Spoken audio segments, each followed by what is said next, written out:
To the flag of the United States of America, and to the republic for which it stands, one nation, under God, indivisible, with liberty and justice for all.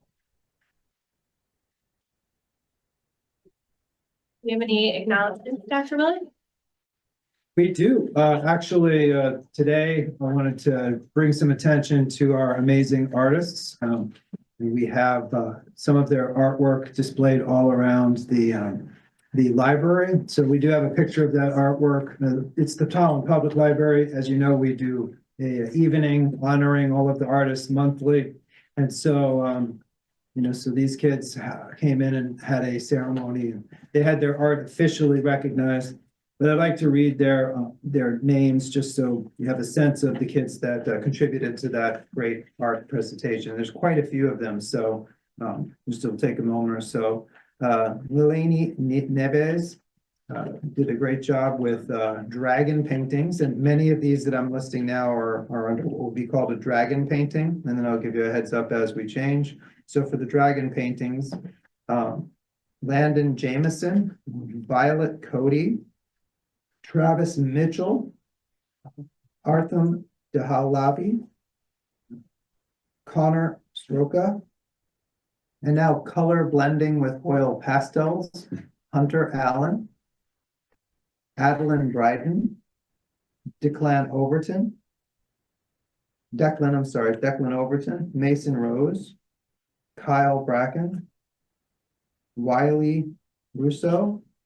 And these are the color blendings. And now there was a picture of President Trump. That was Kylie's. President Kennedy was Wiley's. President Nixon, Maria Vittoria Vigna. President Bush, Natalie Allegro. A mannequin drawing was Lucas Lines. Also mannequin drawing, Chloe London. Mannequin drawing, Gavin Fortier, and additional mannequins, Jelani Benitez and William Mead. Pine cone rendering was Ray Feddick. Peace Without Limits, a graphic design poster, was Owen Croft. Also, Peace Without Limits was Mason La Rochelle and Alexandra Chichaga with Peace Without Limits. A perspective drawing of Southwestern Adobe House, also painting, Madison Price. And also the Southwestern House was Phoebe Green and Wesley Stanford and Stephanie Roblero. Also Marley Levine. And finally, for Southwestern Adobe House painting, Shanae Wu. So thank you to all of our artists who contributed, and as I said, they were honored at the Tolland Public Library recently. So Great. Congratulations. Thank you. Thank you. Congratulations to all the kids. Just a quick, actually, I noticed that it wasn't shared, so let me just do a quick share so that the people at home can see that picture Oh, great. too. Yeah, we turned it on. Oh. I asked about this 2 months ago. I said, did we? All right. Yeah, and Sorry, so questions. here we go. So everyone see that. I think it should just fit.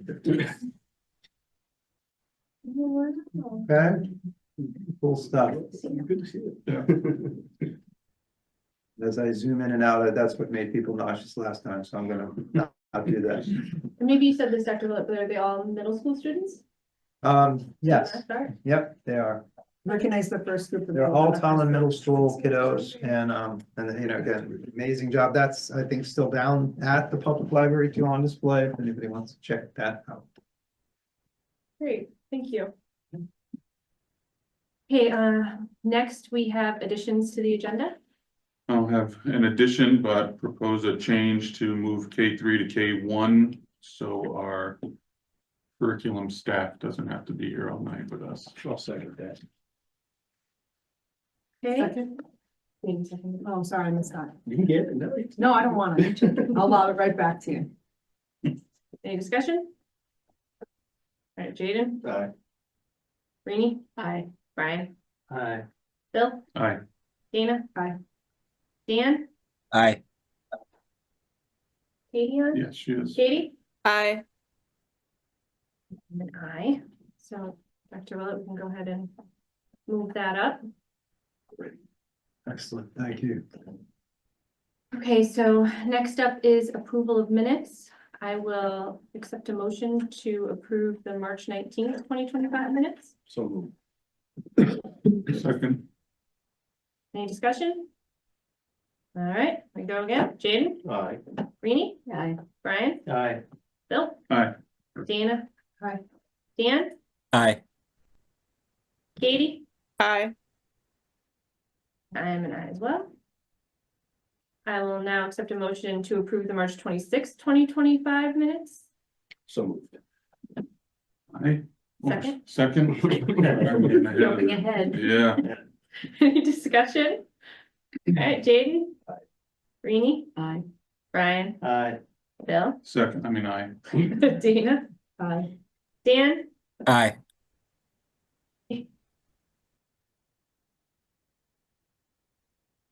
Katie. Yeah, She muted and unmuted. sorry, Katie, I'm an aye, that passes. All right, let's move on now to public participation. Dr. Willett, if you can get that trusty timer ready. So the members of the Tolland Board of Education welcome members of the public to share their thoughts and ideas at this time, when appropriate to do so. Members of the board and the administration may respond to comments during points of information. However, in consideration of those in attendance and in an effort to proceed in a timely manner, follow-up discussion may need to take place outside of the meeting setting. So would anyone in the room like to participate? See no one? Do we have anyone online? Okay, going once. Twice. Okay, let's close out public participation. Bill, do you have a correspondence report? We had 34 emails, 33 of them were budget related, one was potential FOIA request related. Okay, thank you. Next is points of information. Would any board member like to speak at this time?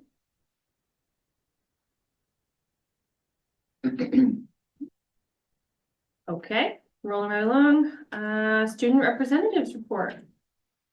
All right, so starting off today, we had our NGSS testing for juniors. And then this week, the school store is doing a big blowout spring sale. We have some really cool items for 20% off. Make sure to pop by if you're at the store. I will be there, third block, and you will get 20% off specialized items.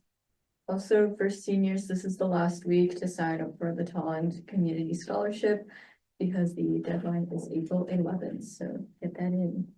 And last week, we had an assembly, the senior class did, talking about some upcoming events, and the senior class day permission slips can be handed in Miss Marshall's room during either fourth block or after school, so make sure to turn those in.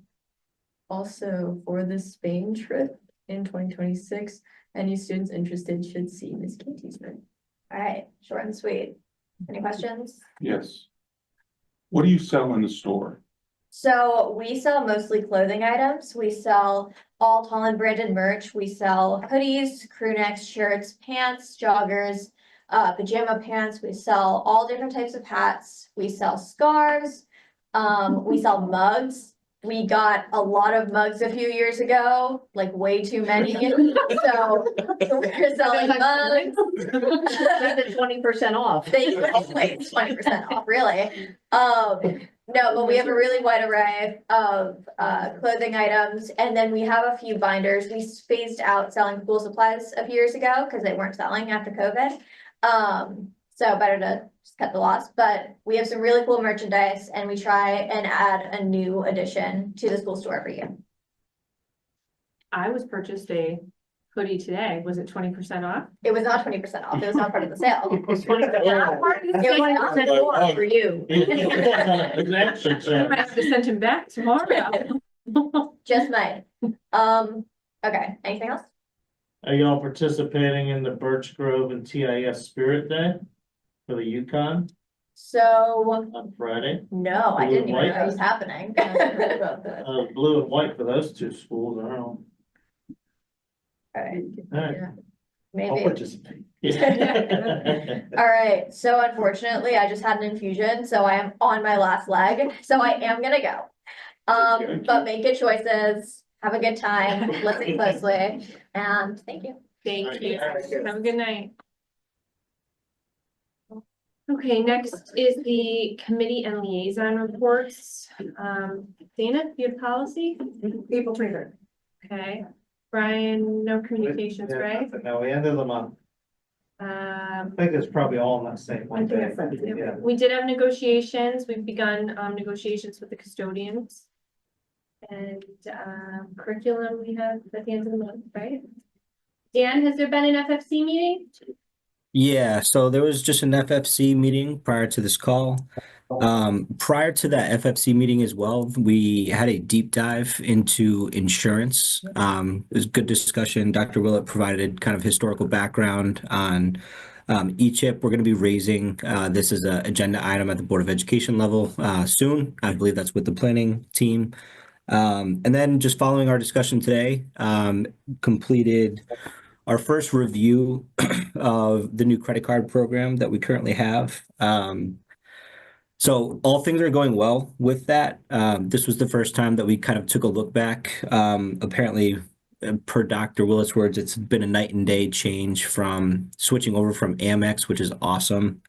Just as a reminder, we kind of adjusted for ease of reporting and there was some cost savings as well. But Amex seemed to be really restrictive and it's been a good change so far. Going forward within FFC, we're going to do a 3-month look back of kind of credit card billing statements, as well as just ensuring like if there's any balance, we understand why. So we're going to kind of add that to the FFC planning. So more line of sight into everything being spent on district credit cards. So all good there. Great, thanks, Dan.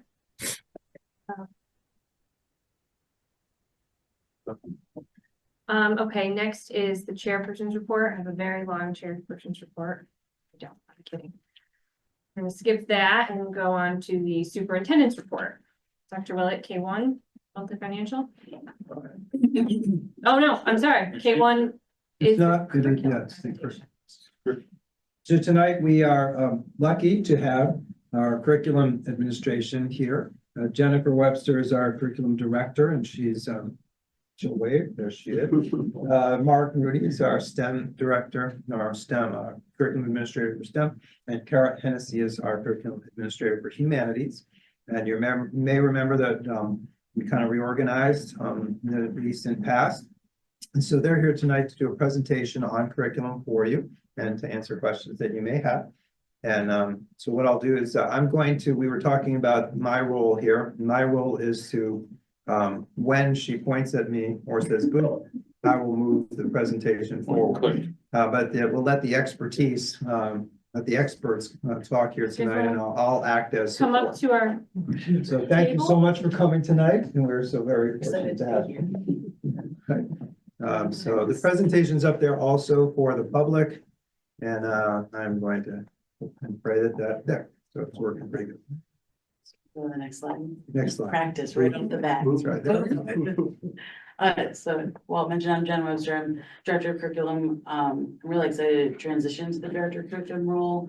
Prior to this, I was the K through 12 math supervisor, and we did a lot of work in terms of developing best instructional practices in our math departments and looking at our curriculum. And now I'm able to extend that work across the whole district and all of our grade levels and all of our subject areas.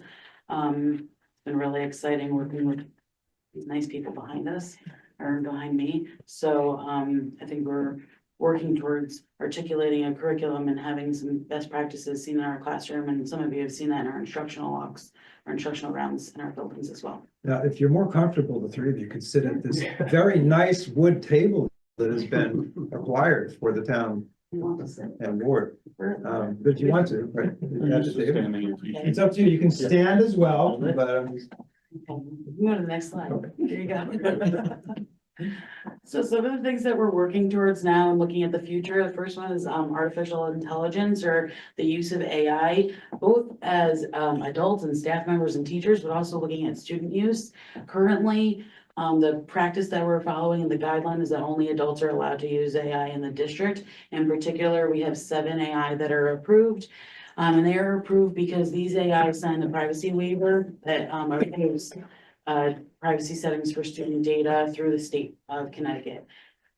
There's 7 different ones. I'll list them for you. I made a little visual, but one is Magic School, Copilot, School AI, Gemini, Diffit, Conmigo, which is a spin off of Khan Academy, and Brisk.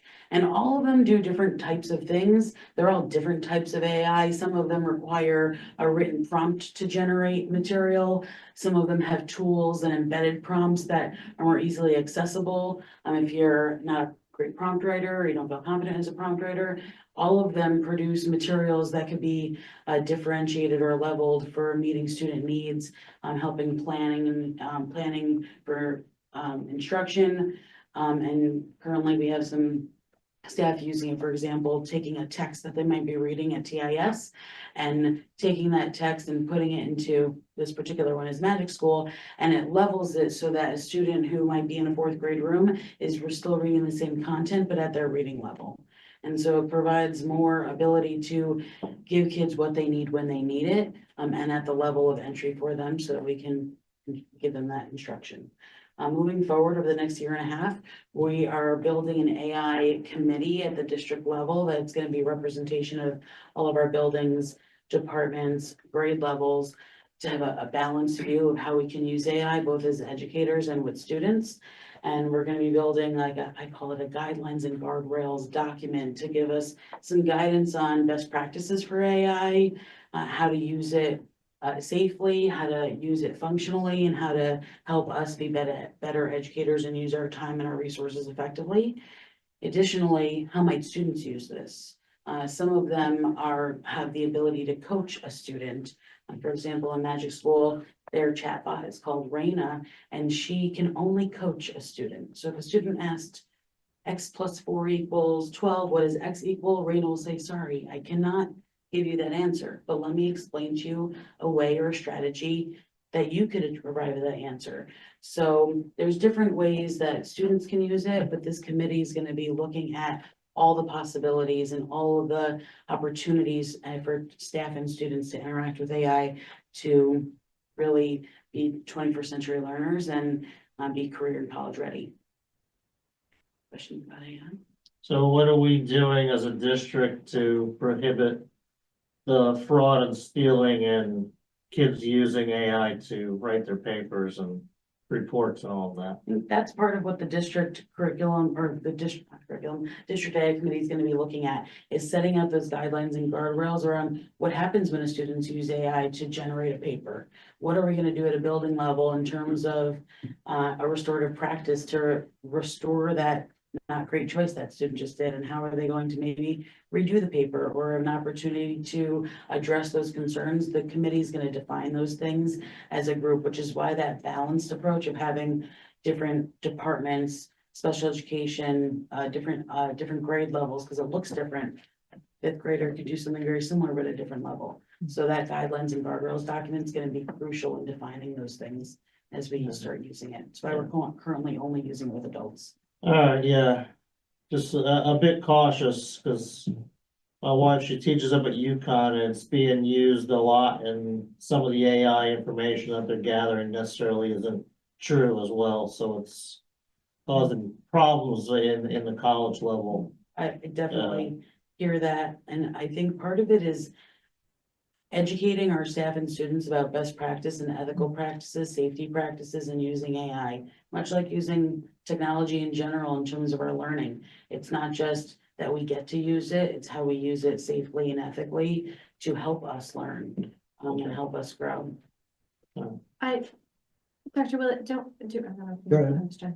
But Thank you. we already do have something that flags, at least in the high school, because I know I've heard of, Yeah, we have you know. software that flags if things are being done appropriately, but Yeah. AI, is a little different in think that if they're they could go using, home and like, write a what paper, is paste it? it into something, but. Oh, yeah. Spark very easy, Spark yeah. notes, things like that, there's definitely flags. Yeah, 'cause think I've heard Guardian of and things students like being- that. And we use- Students already do get flagged, at least at the high school, if they're using those kinds of means to, There Right, are papers. platforms, Yeah. especially in the English department, that can look at, the words used and kind of look, and, one of them has been like turnitin.com where they can. Right. check. And then from a revision history, you can, Google has a, component that you can see how quickly they're typing in the document as well. yeah, both my children have used Turnitin. Huh, with we their- have a whole bunch. So just there appears. already Yeah. is some guardrails in place. Interesting. All right, thank Oh, that's a good question. Just 'Cause I something to had a think about, similar that's all. question, like Yeah. when we were in COVID, before we had all the Chromebooks, my kindergartner at the time was on an iPad.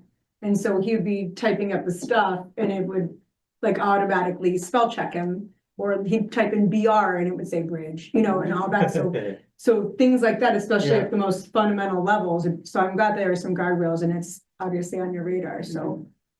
Cause that's concerning too. I'm like, what is he learning when he's Yeah, typing this in? Thank you. Good question on that. Next up is our curriculum instruction and assessment teams. We're 612 this year. We've developed, we call them CIA teams, curriculum instruction and assessment. And they're 612 been trained in understand by design, which is a backwards way of planning our curriculum. So if we know what the standard and expectation are from that, unpacking it in the skills, understandings, transfer goals that are connected to portrait of a graduate that we want students to be able to know at the end of a unit, at the end of a course, or at the end of a particular grade level. And so we've used that training for Understand by Design at 612 to really gear up some curriculum writing and articulate what our curriculum looks like. Our CIA teams have been working within the day to start looking at the particular courses at the high school and grade level courses at the middle school. We're in every department they're writing. The teachers are doing a fantastic job, really not just unpacking what students' expectations are, but articulating, working on articulating common experiences across the department or across the grade level, across the course, looking at ways that we're assessing how, in not just in paper and pencil, but in problem-based learning experiences or projects and real world scenarios of how we're assessing that they are achieving those standards and grade level and course expectations. And they're looking at ways to integrate things that we do in other aspects like our social emotional learning curriculum and ruler, our portrait of a graduate, and making sure that we're all in alignment with our Common Core standards and expectations.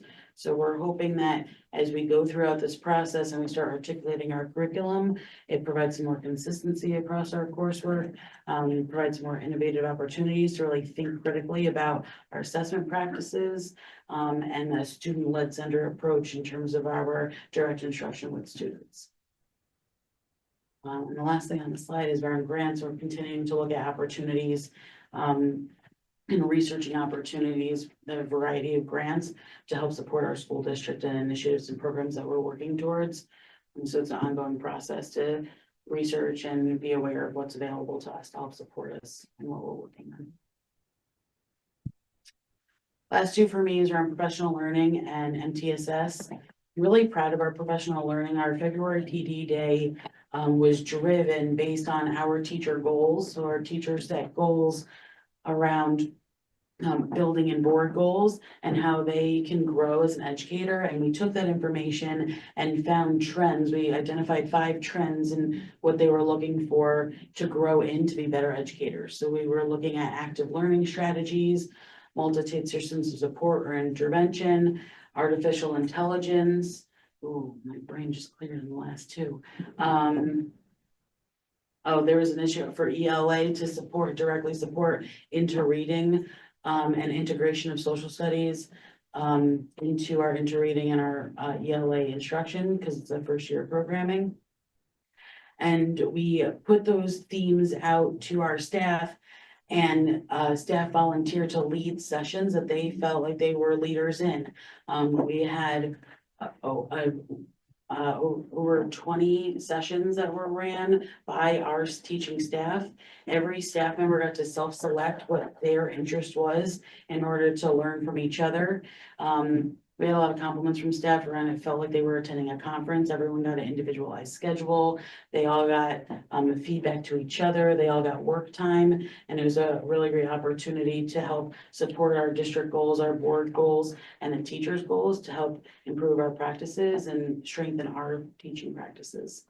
And during the ER days, we've been using those to support mandated trainings, both from the state and from federal expectations and requirements for training, and having immersive learning experiences for all of our subject areas, including SEL and ruler, to give teachers what they need so that they can be ready and available to give kids what they need in their classrooms.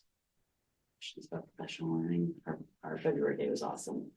We had really great feedback from staff, and they all walked away feeling like they learned something. I got a lot of feedback about a week later saying that they, like, the next day they went in and tried something from one of the sessions. They were talking about ish numbers, like reasonableness, and many teachers attended that and said, I did it the next day. I feel confident and comfortable being able to do that with my students, talk about reasonable numbers and seamlessly integrated in their planning.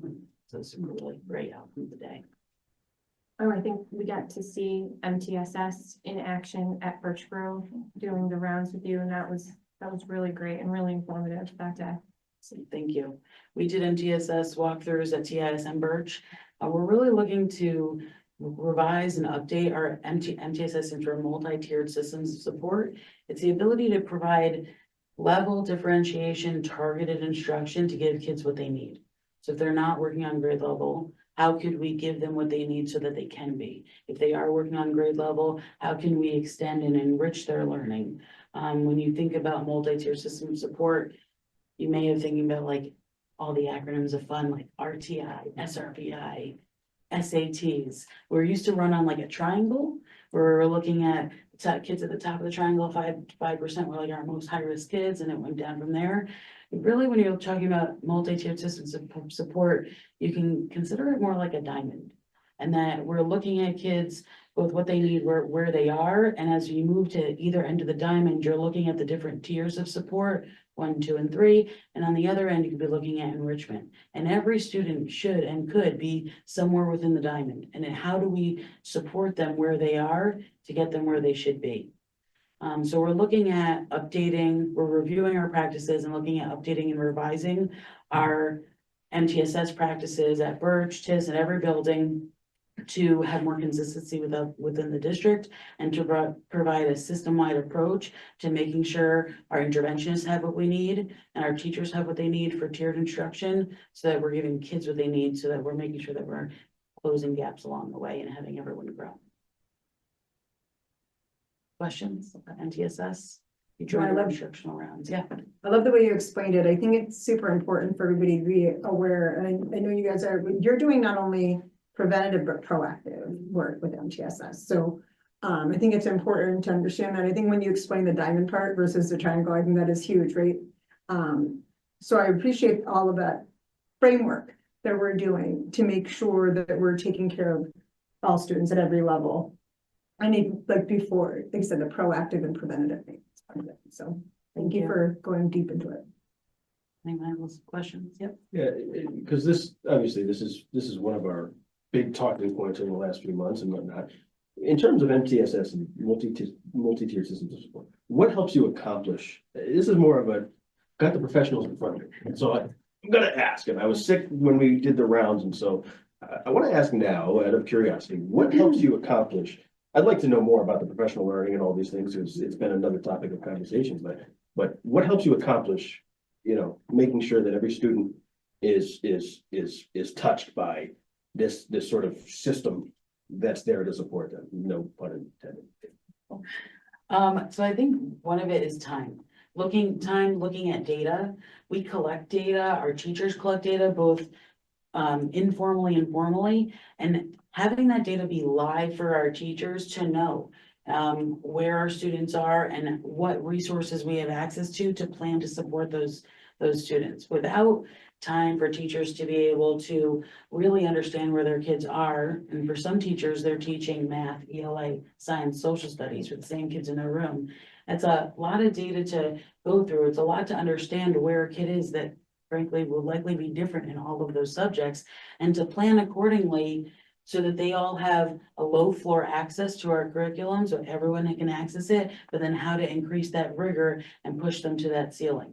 So I think like utilizing that professional learning time, having structures within our early release days, our staff meetings, where teachers have the ability to make our data live, maybe have a system-wide approach of how we're looking at that data, or a platform to be able to integrate that data in a more timely way, I think is critical in terms of making movement and having teachers be able to plan accordingly for their students. It's also building out toolkits. We have resources and we have teachers who we've spent time and money training, and they're our internal experts. And we did that because over time, they're able to better support our teachers, which better support our students. So our intervention staff has been critical in supporting tier 2 and tier 3. And all that time and effort in training them has really built their capacity of intervention and MTSS within our buildings. Looking how to extend that to the high school, to be able to provide students intervention up there, looking at ways to maximize our interventionists and maximize that time that students get, and building out those resources so that teachers can really understand what they have access to provide tiered support in their rooms during a virtual TIS. You might see a learning lab in their schedule, or connect at the middle school, and then Eagle Walk, maybe at the high school. So I think that it's a lot of things, but like that's really making it live for teachers and that time to be able to go through that data, have it real, actionable and timely is step one, I would say. No, that helps. And I don't know if this is gonna come up again, if others have, basically agreed, but, I don't know if she hit the nail on the head, or if there's anything else to add. No, I mean, I think I was gonna touch upon it a little bit at mine, but Gotcha, no problem. I think it really is about maximizing the resources we have. So we have been lucky to train teachers in the district from a literacy perspective. And now how do we transfer that into how they're meeting the students' needs? And I think it does go back to that data piece of, now that I have the knowledge on targeting different areas, what is the data telling me I need to do to target it? And that just involves making a meaningful schedule so that they can do it close enough to when that assessment's given, so that data is working. And then another piece with the data is then we have to progress monitor. So creating those cycles of how often are we taking little dipstick checks so that we see, is what we decided our intervention or enrichment working, or do we need to come back to the table and collaborate and look at a different way because our dipsticks are saying that we're kind of stagnant and not making the growth. Makes sense. Well, that makes sense. Thank you. I appreciate that. Some of the processes in the building that we have student assistance in. So as we revise our MTSS plan, those meetings like will become MTSS meetings, and having that data, having a clear progress monitoring system, not just for interventionists, but for our classroom teachers and our tier 2 supports, will make the flow of that information stronger and make the communication between all of the teachers who might see a particular student. That communication is important for everyone to work together. So it's part of the MTSS system, is not just looking at the data and what teachers are doing with students, but our practices and our systems in place for talking about and meeting about students who are at risk, or having meetings at the building level, which are currently called student assistance team meetings, where we all get together and look at what are the needs of the student, how might we think creatively to provide those supports if they've already received X amount of things, or these things that we have already tried. I appreciate that. Thank you. By taking that collaborative approach, we're trying to look at that whole child. So as Jen mentioned, they might be receiving reading intervention, but be accelerating in math.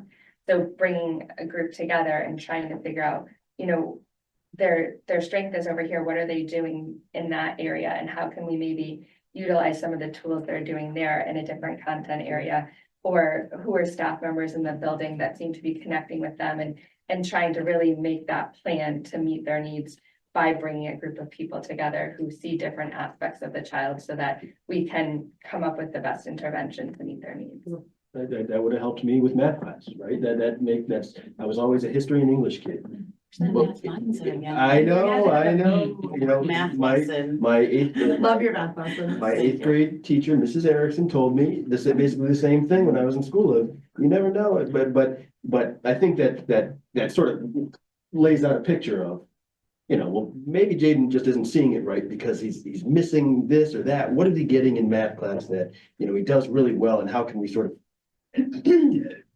tailor that to his English excuse me, math and science classes. So, no, that makes complete sense. I appreciate your explanation there. I wanna go back to elementary school.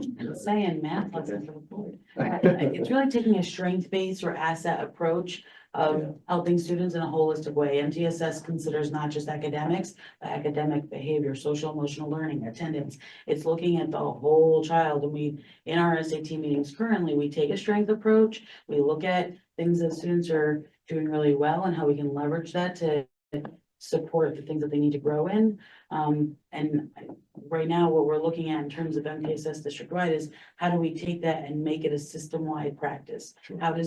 How does that look in every building? Making sure that each building's communicating along the way and sending that information along the way, having similar conversations, and being able to work collaboratively, not just when students at Birch, but when they go to TIS, making sure that we give them that support along the way as they go. And as they need it. It's extremely helpful. Thank you. No problem. Any other questions? Because you're about to get some else. We could probably talk about Thank you. MTSS on I that. could, But you keep I mean, someone bring me origami paper, we can make it, just tell it application on. All right, that's lots of art. Hi, folks.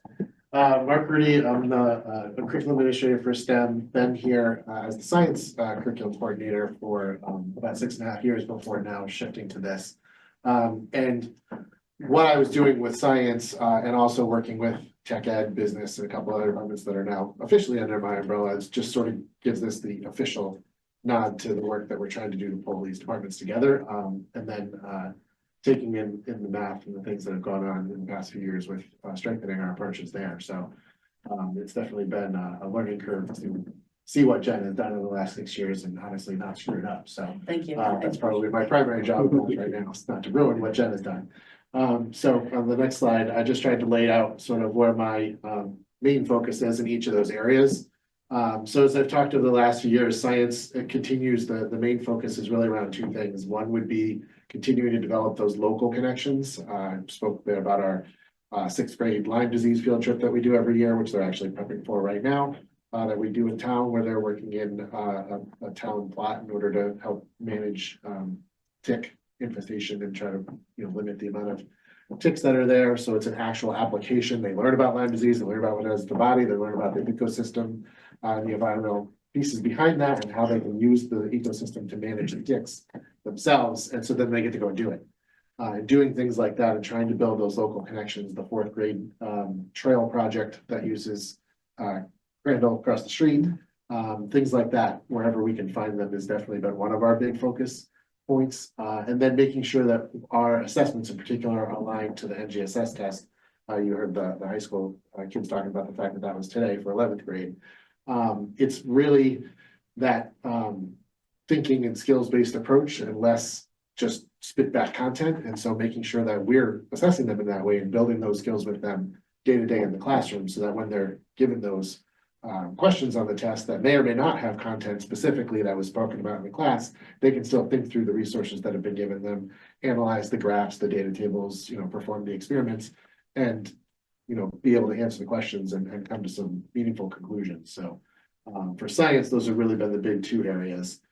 With math, as I mentioned, a lot has been done. Jen mentioned it herself. A lot has been done about the instructional practices. As Bridges has now been on for, was it 5 years? 4 years. And I am at the middle school and the continued development of the various courses at the high school. We continue to look at the instructional practices, and we've seen the strength of what they've accomplished already at the elementary and middle school levels with the scores that have shown some significant improvement. And so just kind of trying to build those, and in particular, more recently, building thinking classrooms is an approach that's become a bit more popular through math, but quite frankly has applications across subject areas. That's one of the things that I'll be looking at. It certainly can work in science classes, but honestly can work across all subject areas. It's really about, again, turning over the classroom a bit more to the student centered approach, getting them to think a bit more about the subject, not just that stand and deliver that we all experienced, but necessarily didn't engage us in our thinking. We could sit back and just receive maybe, but the building thinking classrooms is much more about that. Getting kids involved and getting them thinking and questioning and, you know, building their own approaches and strategies, talking to each other and bouncing ideas off of each other and not necessarily having to go to the teacher all the time, kind of leveraging the knowledge of the classroom as opposed to just the one person. With tech ed, computer science, business, and family and consumer science, those are the elective departments I now officially oversee. The work we've been doing really is about aligning the courses and instructional practices. So that's high school and middle school where those departments are present. Just trying to get those aligned to the career practices and expectations that are out there in those fields. We'd love at some point to be able to build it to the point where we can actually get kids to earn certifications, credentials that would actually help them too, going into those fields. That's something that a lot of the schools these days are looking to do to really get kids ready for whatever they choose to do after school, whether it is college first or whether they go directly into a career. Those skills are absolutely effective and key for whatever they choose to do. The Perkins grant is the one grant that I do oversee, which is the Career and Technical Education Grant. So we've continued to use that to try to build those things. Tech Ed at the high school, for example, has used it to bring in more equipment that is, again, similar to what they would see out in the field. So we brought in a CNC machine, laser engravers, a couple other things that needed some updating as well, just to keep the equipment that students are using up to date and, you know, similar to what they would see in the future.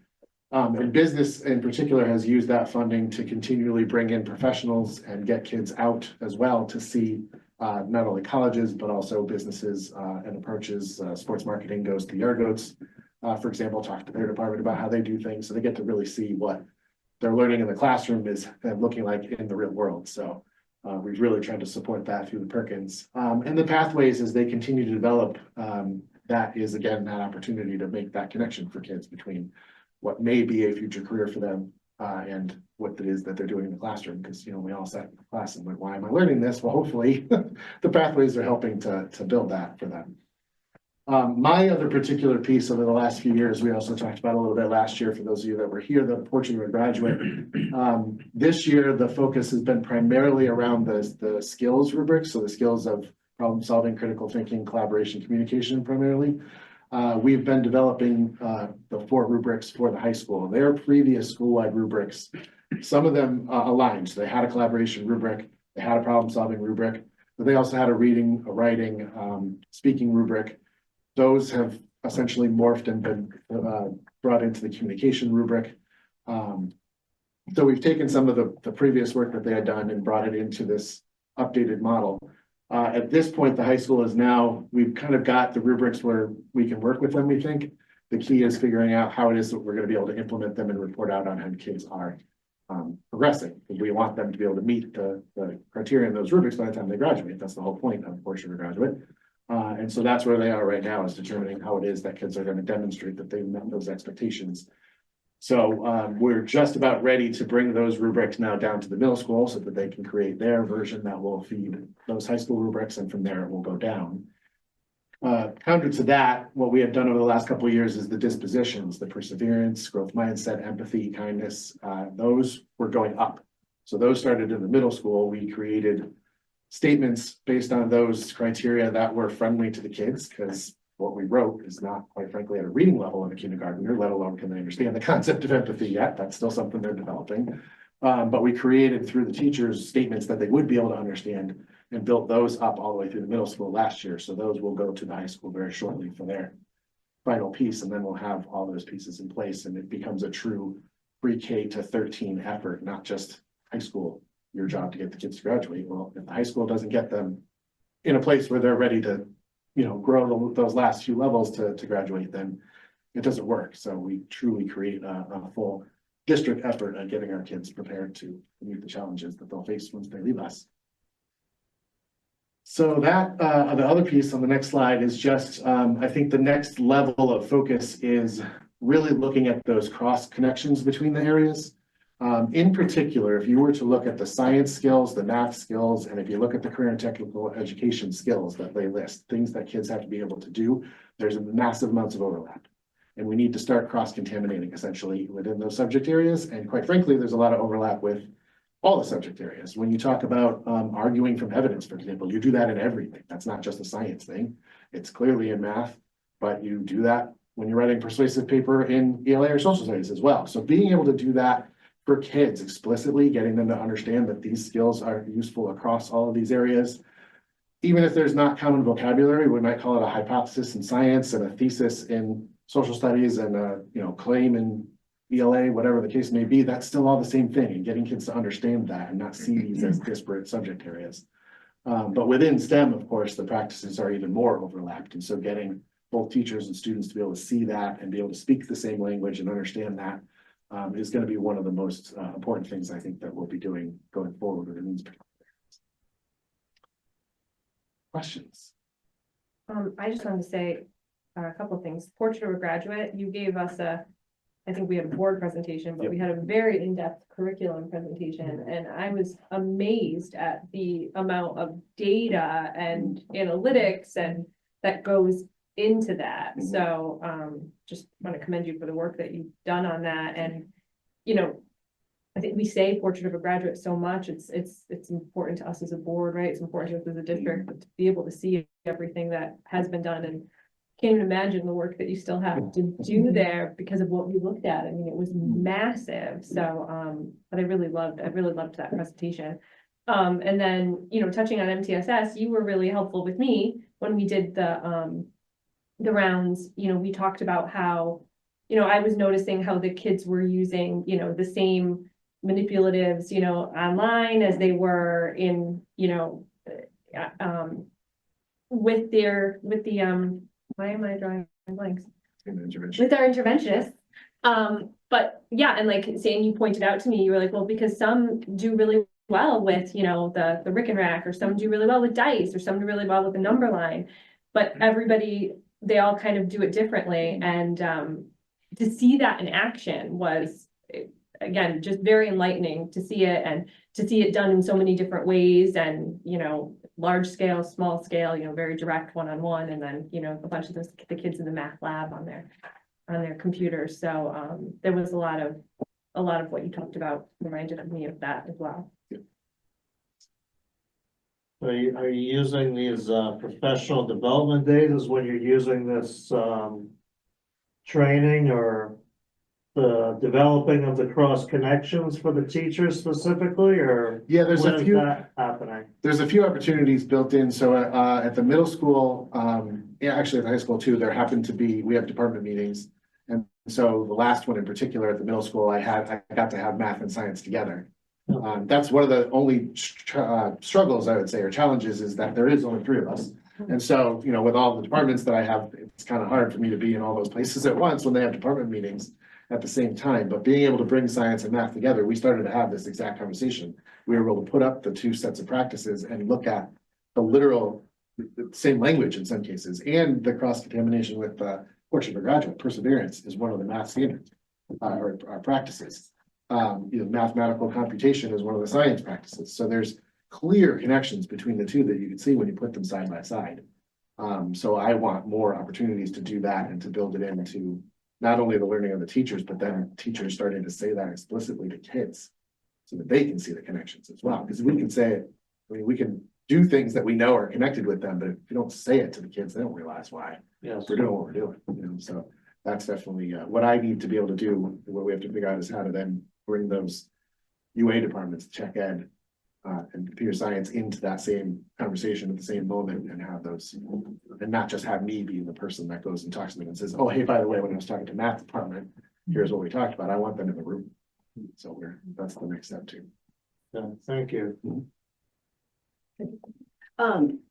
thank you for teeing that up, Brian, because on the previous slide, tech ed and computer science, and you were talking about it as well. When we were at the rounds for the middle school, those students were asking for more of it. Mhm. More and more and more. And then they were talking about the different levels, you know, from sixth grade to eighth grade, what does that gap look like? And what does that transition look like? And I think, when you were talking about still developing it through the UA departments, I think it's, you know, when those students were talking, it wasn't, they want to do, I mean, they want to do the different activities and such, but they were saying, we want more tech ed. We want more computer science because of what it helps them in all of the other aspects of their subjects. And that was, I mean, we spent a lengthy time talking to those students at TMS. So it was fantastic and educational listening to them. And then, you know, bringing it all together. It's good to see. And again, they were asking for more of it and more of it. So. It's amazing how they're willing to actually do math when it means something to fixing their code that's not working. Well, 100%. You know, like suddenly they want to do math. Or how, That you know, mindset. Yeah, right? yeah, and it was, but it's, again, we talked a lot about what gets these students' wheels turning, you know, and maybe it's not just the regular old straight up math. Maybe it's not the, you know, and it's behind the computer science of it and the tech and the different, and maybe it's someone who's drumming, you know, and bringing it all together, a videographer, and how that all pulls together. Then the next thing you know, it's impacting their mathematics and their ELA, the different things, so. No, Dana's right. A lot of them did talk about the overlap and, Yeah. and you know, how the unified arts helped them in their core classes too. So it's great. I mean, for middle schoolers to already be thinking like that is really great. So, and like Dana said, yeah, you guys would have been so proud of them. I mean, Mhm. they really loved their classes and they were very articulate about what they liked about them and what they wanted more of. Mhm. And Ms. Hickey was very upfront and said that these students, they were notified 48 hours in advance. No, I didn't even think, I thought. Maybe 24 hours. So they were, you know, didn't have weeks and weeks to prepare what they were gonna say, so they were truly speaking from their day in, day out, very candid, very honest, positive, you know, but talking exactly about what you're talking about, so. This speaks to why our UA teachers are so important. We need them, we need more of them. Yeah. To be able to provide more. Oh, that was what they experience. asked, and more time. They More time. want more time in them. They want variations throughout the day with them. Eighth grade, not in the morning. Right. Yeah, interdisciplinary connections, like seeing how math is everywhere. It's at music, it's coding, all of music is math, like, and kids identifying that on their own and how we're leveraging that and talking and having conversations with teachers so that they can identify it, talking about that math mindset so that everyone's using that same language across every subject area. It unifies us and it unifies the kids and being able to feel like they are part of their educational system and that they can contribute and learn something that they want to be able to do. Talking about college and career readiness, like talking like high school geometry is hard. But if we talk about you want to work on a construction site, you have to know how to use tape measure, how to measure fractions. You have to know that those things are actually measured, they're 3 inches. So if you pull it all the way to a corner and just add 3, you don't have to like jerry rig it. Like that's a mathematical skill to be able to know reasonableness, measure fractions that all comes out of like geometry all across the way K-12 and seeing kids know and having kids know and see that all of these things from all over South Jersey, they live outside the classroom. And this is how and why we can use it. This is how and why our language is important, how we can talk and persevere through problems. It's important. So I would tell incoming kindergarten parents, for anyone who attended, play games is really important. You should win sometimes so that they have to persevere through that. It's preemptive kindergarten skills.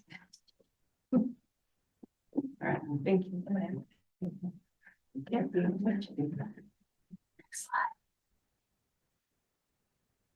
So I'm the new one on the team that started at the end of January, coming from Coventry, where I did a similar role as the literacy specialist. And so I've been taking the last 2 or so months really to get up to speed as fast as I could with the 8 departments and have those conversations with the staff members to understand what's working well and where they would like support. And some of my big lenses are going to be on the next page. If you want to click. So in taking on the humanities department, and overseeing about 8 departments now, I'm really trying to align, as many of them have mentioned already, that vertical alignment across grade levels. So especially in areas like music and library and art, there's singletons in their school. And so doing the CIA process has really helped us to start looking at, similar to the portrait of a graduate, what does it look like as a kindergartner? And what skills do we want to keep building upon as we move up through the grades? So I had the opportunity to meet with our elementary unified arts teams today, and we were looking at that process of, you know, when they're starting in pre-K in art and learning how to use scissors and glue, how does that then build up when they're finishing 5th grade at TIS? And now they've brought all these skills that they've been learning in different materials that they've been working with over the years and making these more complex projects. So a lot of my work this year has been looking at the curricular work that all of the departments have been doing. Unified Arts was starting in K, but secondary level has been working on it in social studies and ELA and figuring out where are those commonalities and trends. And so our next steps are looking at those universal experiences. So no matter which classroom you're in or what teacher you have, you're going to have these guaranteed experiences, and that you're going to have these overarching knowledge and skills that you're going to acquire. And maybe the teacher will deliver it a little bit differently depending on their style, but you know you can have this guaranteed experience when you leave. And so that's the work that we've been trying to look at, and also prompting a reflective process. You know, if you've been teaching the same course or you've been in the same grade for a while, you've been doing things sometimes the same way over time. And so this is giving them time to collaborate and really think, is this the work that I want to be doing, or this is a great time to reflect and say, you know, with new trainings I've been to or new professional learning opportunities I've had, I want to tweak this as I'm going back in, and we're having the opportunity to redevelop our curriculum since it's been a while. And as I mentioned, with that vertical alignment, we're looking at that MTSS piece and that data piece and looking at those experiences. So I'm really trying to look at what assessments are students given, and then how are we using that information? You know, how is that informing our practices? So if we're getting data that says that the percentage of most kids in that grade level, they're not showing proficiency in that, then let's go back to that curriculum and see why. You know, do we have a hole in our curriculum at that moment? And since we're doing the CIA process, it's a great time to kind of merge these two separate ideas in the process together. And then from a big picture perspective, as Mark mentioned, we're 3 people and overseeing a lot of departments. So we're really trying to be purposeful as we look to the next school year, and how can we utilize the ER days and faculty meetings and the PD days to get teams together and to provide professional learning opportunities in a sequential way over the period of time, so that we can be as many places as possible. And so that really takes that planning part at the beginning. And I think we're, you know, starting in May, kind of looking forward to next year based on the feedback we've gotten from staff, so that we can meet all the individual departments' needs and try to give them what they've been asking for as we move forward. Next slide. And so my big task when I started was the interreading program implementation. So this was our reading program adopted K4 at the start of the school year. It is a newer version of Journeys, which is a program that was used here in the past. And it has a lot of great components, but it is a lot of components. And for K through 4th grade teachers who are already tackling planning for multiple content areas every day, you know, they were given a lot of materials and trying to figure out how to maneuver through the program. So my goal really has been supporting the teachers in planning. So we have structured a lot of purposeful time since I started to work with teachers around goals during faculty meetings or ER days, where we can get the whole team of teachers together because they don't have a shared time during their normal school day to look at it. And we've been looking at assessment practices on the portal. They use somewhat of a spiral curriculum, so they're going to see the same concepts. So text features might come up in module 1, module 3, and module 8. And so there's a lot of content that they're covering in each module. So we've tried to prioritize where do we see certain concepts coming out more in a module, and making sure that we're looking for some level of mastery, and then having that secondary exposure to some of the other concepts, just so that we can keep the pace of the program moving along. And then just looking at how the different pieces come together. So there's a My Book, which is a student workbook. There's 2 different teaching manuals. There's decodable readers, there's leveled readers. There's an online platform that students can use and a different one for teachers. So just trying to dissect that. So part of when we purchased the program is that they have a professional development person that I meet with. So I've been meeting with them at least once a week and having them kind of give me tips and tricks that I can then share out with the teachers to make that program a little bit manageable as we go through. And then as we work through this year, looking at what are those big needs for next year when we're in year 2. And so I think teachers are getting more and more comfortable with it, but it does come with a lot of components and just trying to support them so that they're giving the best instruction in the classroom and they feel comfortable with the materials. And that is it. I sped us through. Yeah, thank you. Questions on my areas? Yeah, I was gonna, I mean, I think you pretty much answered it, but when you talk about moving, programs, like changing from journeys and into Mhm. reading, just imagine that being really challenging, or is there enough overlap that, it's. The teachers did find some similarities in the program. They did find into reading, which is a good thing that they made a lot of positive changes to improve the program. And this came out of the K-3 reading legislation that started a few years ago. And this is one of the programs that they vetted to say it had all the components to create a well-rounded ELA curriculum for kids at the elementary level. And so I think right now, the downfall of the program is there are so many resources that really do support the teachers and trying to prioritize which are the best resources to use within the schedule of the day and the needs of your students. So that's sort of where we've been unpacking. How do we not cover every single concept every day that comes up in the teacher manual, but what are the ones that really work best with this story that are questions on the assessment at the end of the module that we want to make sure students have mastery of, and then pulling in some of those secondary concepts in smaller settings. And then balancing the whole group and the small group, because as we've said all night, the MTSS process, we want to make sure that we're meeting kids where they're at. So after they get that whole group instruction and have resources, then they can have that time where they're exploring at their level with some of the other materials, and the teachers can pull those small groups and give them their individualized needs based on the data. And I really like what you said about, which is kind of almost like the opposite of that when you said that when you look back at, a lesson, if there was a lot of, students who struggled or just weren't showing proficient, that you go back and you look at the curriculum and see, okay, are there holes in the curriculum? So it's not just about like, oh, this individual child had a hard time, but maybe there's things that we can look at that maybe everyone had, maybe not as hard as every child struggled with it, but maybe to make it better for every kid. So I really liked that flip of it as well. And we've been using, since the K-4 has not been doing curricular work in the essence of writing their curricular documents because they're rolling out a program this year, we've really been trying to still use that backwards design of what are we wanting them to know by the end? What is our assessment asking them in what format? And then where are the points along the trajectory of that module where they're getting that chance to rehearse it both as small groups or individual.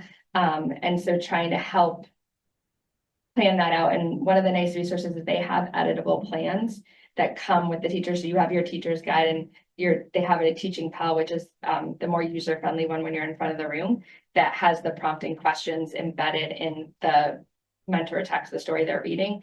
But these editable plans will highlight what is covered each day. And then it will star which components are going to be on the assessment at the end.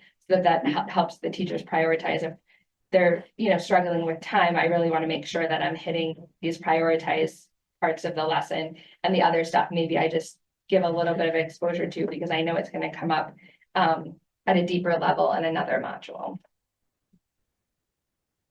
And then I was thinking about like full circle moments when you were talking, you talk about like ELA and music, art, things like that. Like I was thinking about how, you might make a piece of artwork or, write a piece of music, but then a lot of times there's a reflection that comes along with that, where you would use a lot of, your typical ELA skills on that reflection of those, I'm sure in lots of other aspects, but when you were talking about reflection, that's what I Well, thought. and I think that we're really trying to work closely at all times to see how we can make that transference across our departments.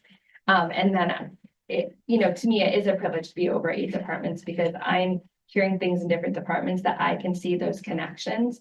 And then how can we blend it? So when I was meeting today with the library media specialist, we were talking about, what skills do they use in writing and what are the content and knowledge building that they're doing in into reading and how could that come into what they're doing during those library classes during that time. And to your point with art, if there's a certain content that they're doing in a module that works with the skills that they want to do in art, maybe there can be that cross-curricular connection. So I think it is nice that we're able to be working with many departments because we can kind of be that person to pick up and make those connections and then figure out through the professional learning opportunities how we can get staff together to make those plans so that there is that connection for students along the way. Yeah, that's great. I don't have any questions for Kara. Thank you. Thank you. Thank you, guys. Kara, remember, when Jen, I'm surprised Mark, you're not giving her the little elbow. When Jen says math is everywhere, if Barbara was here, she would say, but you need to be able to read to do math.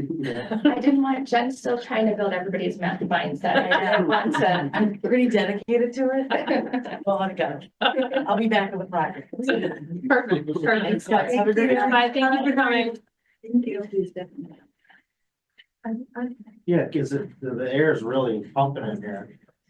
We're just- Are you guys cold? I'm always the cold one and I'm. That's something we have control. I don't know, maybe it's Dr. just. Willett? I've been feeling, No, I'm always the freezing one and I'm not. It doesn't have to be a lot, but a degree or two would help, thank you. A degree or two. I'm comfortable. that's it. How about 72? Oh my gosh, that's really Wow, warm. holy. What is it at put us right now? to sleep. Don't put it too warm. 68? Yeah, but that was 70, let's. try 70. Like, the spirit of compromise. Yeah. My house is like 62. No, I would have just gone 75. Got it on 70. What? Well, too. I'm wearing my. I love winter the coat. heat, but I don't have any sleep. That would be good for me. Yeah, That was Hey, awesome. I'm just trying to save money. alright, yeah. Thank you. It's not our building. Isn't it all ours? Oh my God. Isn't it? Okay, thank you. Dr. Willett, do you want to now go to the monthly financial report? What Sure. was previously known as K1? Okay, excellent. So we're gonna jump right into that. Try to blow that up a little bit.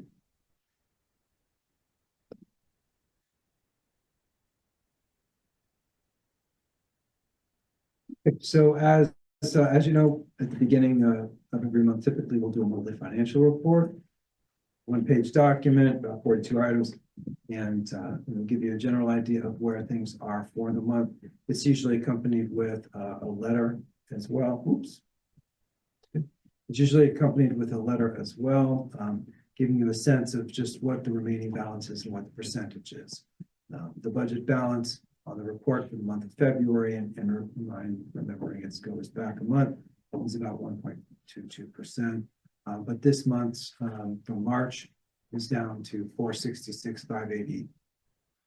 8613, which is about 1.06%. So it's going down as we expected to. A couple of highlights for the budget for this month. Or not highlights, but just larger areas. Substitutes are over budget, as we knew that would be happening. That's typically because of our para vacancies, things like that. We have to staff those positions, so they're either done with contracted services or with substitutes. So that line typically would run over for that reason. Overtime code, also over budget 31. This also has to do with the custodial subs, which we've talked about. Many of these things are themes that have been going on the last couple of months that you're aware of. Stipends, same thing. We continue to collect information collect money with respect to the different activities, but we also have leave stipends that are part of a special education program and master scheduling program. There are additional, as we know, kind of club activities, and those are the 5 transportation clubs at BGP, which we've talked about in the past, things like that. Health, life, disability insurance is over by 73,000. Last month it was 61,000. This will continue to change based on the fluctuations of things like vacancies and retirements, and so on. Special education services, code 320 is over budget by 254,807. Last month it was 275, so it's slightly down. It'll continue to change as special education needs fluctuate along the way to the end of the year. But this line does tend to run high. Contracted services are covering things like the psychology vacancy, and that is more expensive. We are one of 20 districts looking for a psychologist right now, so we have to contract out for that. As we talked about before, this also includes where para-contracted services hit, and we have a company that laces paras because we're having a hard time, hiring right now, getting them locally. Tech services, code 350 is over budget, 76,000. It has to do with the increased technology online services costs, and the companies are increasing their costs, so that went up and accordingly it goes up in this line. General supplies, it's about 11,000 over, and it's mostly due to custodial supplies. The cost of custodial supplies went up, and so that affected that.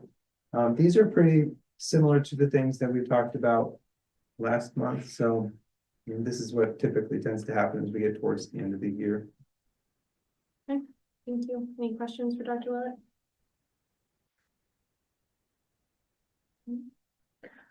Okay, Dr. Willett, K2, WFPA.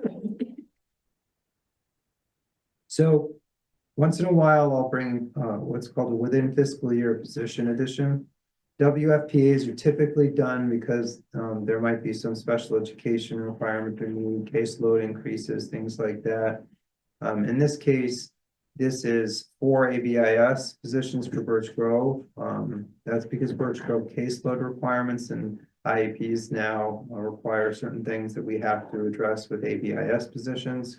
A total of 2.75 FTEs are going to be funded through grants that we were able to acquire, and other remaining 1.25 FTEs are covered by reallocating budgeted but unfilled positions to ABIS roles, which we talked about.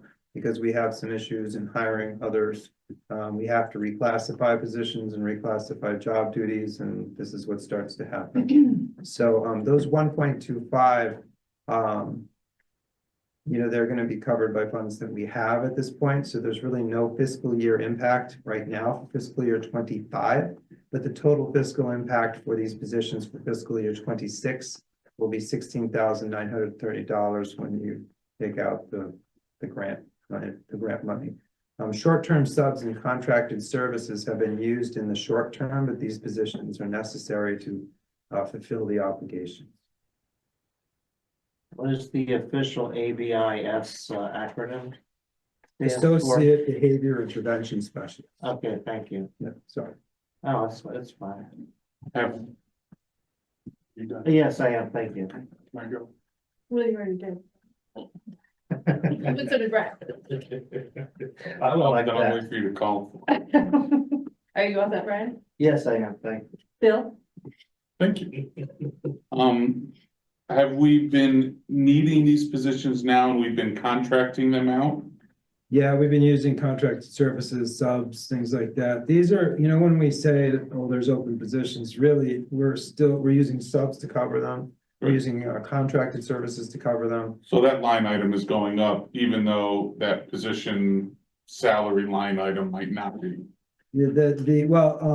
ABIS is our special classification of Right. job that are, now necessary to cover it. And so that's why we're hiring for them. They have more responsibilities. So is it a reasonable deduction that if we don't fund this, if we don't fund this $17,000, it'll cost us more because we'll have to contract it out? Yes. Gonna follow up to Bill. So this is for this school year, is that correct? Yeah, it starts now and then into next year and in perpetuity, it's about 16,931. So yes. Next year, 16 now. Correct, yeah. I was But it gonna say, starts- we only have, whatever maximum number of less than 2 months for the, We're time. hiring now because we're trying to get these positions filled. and we've Built been for next unsuccessful. year. Okay, all right, so I was gonna say, by the time we put this out, interview this, that, and the other, you're lucky if you have by the end of the year. All right, thank you. When you say 16.9 in perpetuity, meaning that's that's the yearly Yeah, and beyond, that's what we add to our budget, 16.9. you know. Is this a concern with, well, you said, yeah, to ensure compliance, so this Oh, is, yes. anybody else have anything? I know, sorry. No, go ahead. I know it's like, it's the next agenda item, but is this 17,000 that Bill referenced, does this need to be into the budget figures that we have going on next, or should I wait for my question, or? It's, that's 6930, I'll be looking to find that in our budget for next year, yes. But, there's a couple of ways we can do that, and I'll explain that. Yeah. Okay, So that 16.9 you said in perpetuity, obviously for ABIS roles don't cost $17,000. The rest of it is funded through grants. Grants, and it's the differential between the positions that were there and these ABISs, because these ABISs are What positions were there? paras. Paras. But these have more responsibilities than paras, but they replace jobs that we're not able to fill in that classification. So unfilled para positions, 4 of them, or however many of them, are moving to 4 ABIS positions. Roughly, right, and the job responsibilities are different and Sure. more expansive, and they require a certain kind of person, role, something that they really have to want to do this. Sure. And that's part of the reason why we're not. Are you gonna be able to find the grant that's funding more than the $17,000 annually? Are you gonna be able We to should get be. that grant every year? We should be able to, it's reoccurring, Okay, and so, unless, and again, we have to, what's the Roger actual number? If we had no grant, what do one of these positions cost us? $33,000, $33 an hour, but it's like, it's a little bit more than a para gets. Okay, I guess the other, I have one more follow-up. Are these positions, we're going to be able to find people to fill these positions, Yes. locally? Yeah, more people are interested in this position at this level than I think the other positions were yielding. Okay, More people are applying to these. so there's more money. Yeah, Yeah. and what tends to happen is sometimes you even get people that are in other jobs in the district applying for these jobs. Okay, So it can sometimes shore up a problem, and other times it'll open up an opening somewhere else in something, we're but gonna be short pairs more. so the certifications potentially are easier to get for this? no, they're just, this is a harder job to do. No, I understand that, And but, so they're not easier to get. There's more training involved with this job. It's just that there's more compensation to some extent, so. yeah. No, I'm just saying, like We see you're it as saying, more some worth it. people in the district might cross-reference into this position, I'm just, yeah. That, we'll leave it at that, thank you. Do you foresee us being short pairs? Because some might transition into this. Well, we're More than already, what we already are. short paras. The answer to that though is yes, so we might have some people transition into these jobs, and then we have to fill those jobs, but. But, we need to fill we need to address our obligations, and this is the way we, can do that, and we have to make sure we're making moves to do that. So, this is a solution to a particular problem that exists. Otherwise, we're using contracted services, we're using, and it's not. That's too close there. Oops, sorry. And they're not the people who are necessarily have the training to do. Right, and contracted services are like a temp agencies that then will deploy people for a certain amount of time. An example of the psychologist, it costs a lot more. And that's, it's a it's twofold. It's cost and having the right person in the Right. position. More stable person probably too. I think we got some feedback on that, you know, and the concerns with using substitutes rather than people that are trained to do those jobs, especially with our most vulnerable children, so. Jaden, How close are we to that threshold of utilizing contracted services compared to, We're already using contracted services. I guess I guess that's the wrong question. I guess in abundance.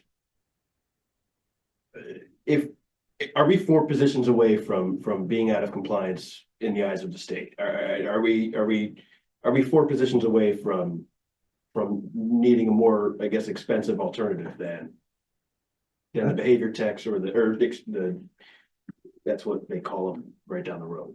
Well, we have an extremely, we have amazing staff, who bend over backwards, and we have a lot of people working hard to make sure all the Ts are crossed, all the Is are dotted. But you can't leave a problem, you can't let something like this just live on in perpetuity, it has to be addressed. And so, I think if you're showing that you're addressing it, I don't think we would be like in an OCR kind of situation. But if you don't make moves to address it, then absolutely. So I think it's the district's making moves and trying everything it can to address it. And it has come up in a number of different conversations with different entities about shortages. We're not the only one with these shortages either. So it's just trying to work through a problem that we have, the state has, and we're doing it, we're getting there, but this is this is one way of it. anything else?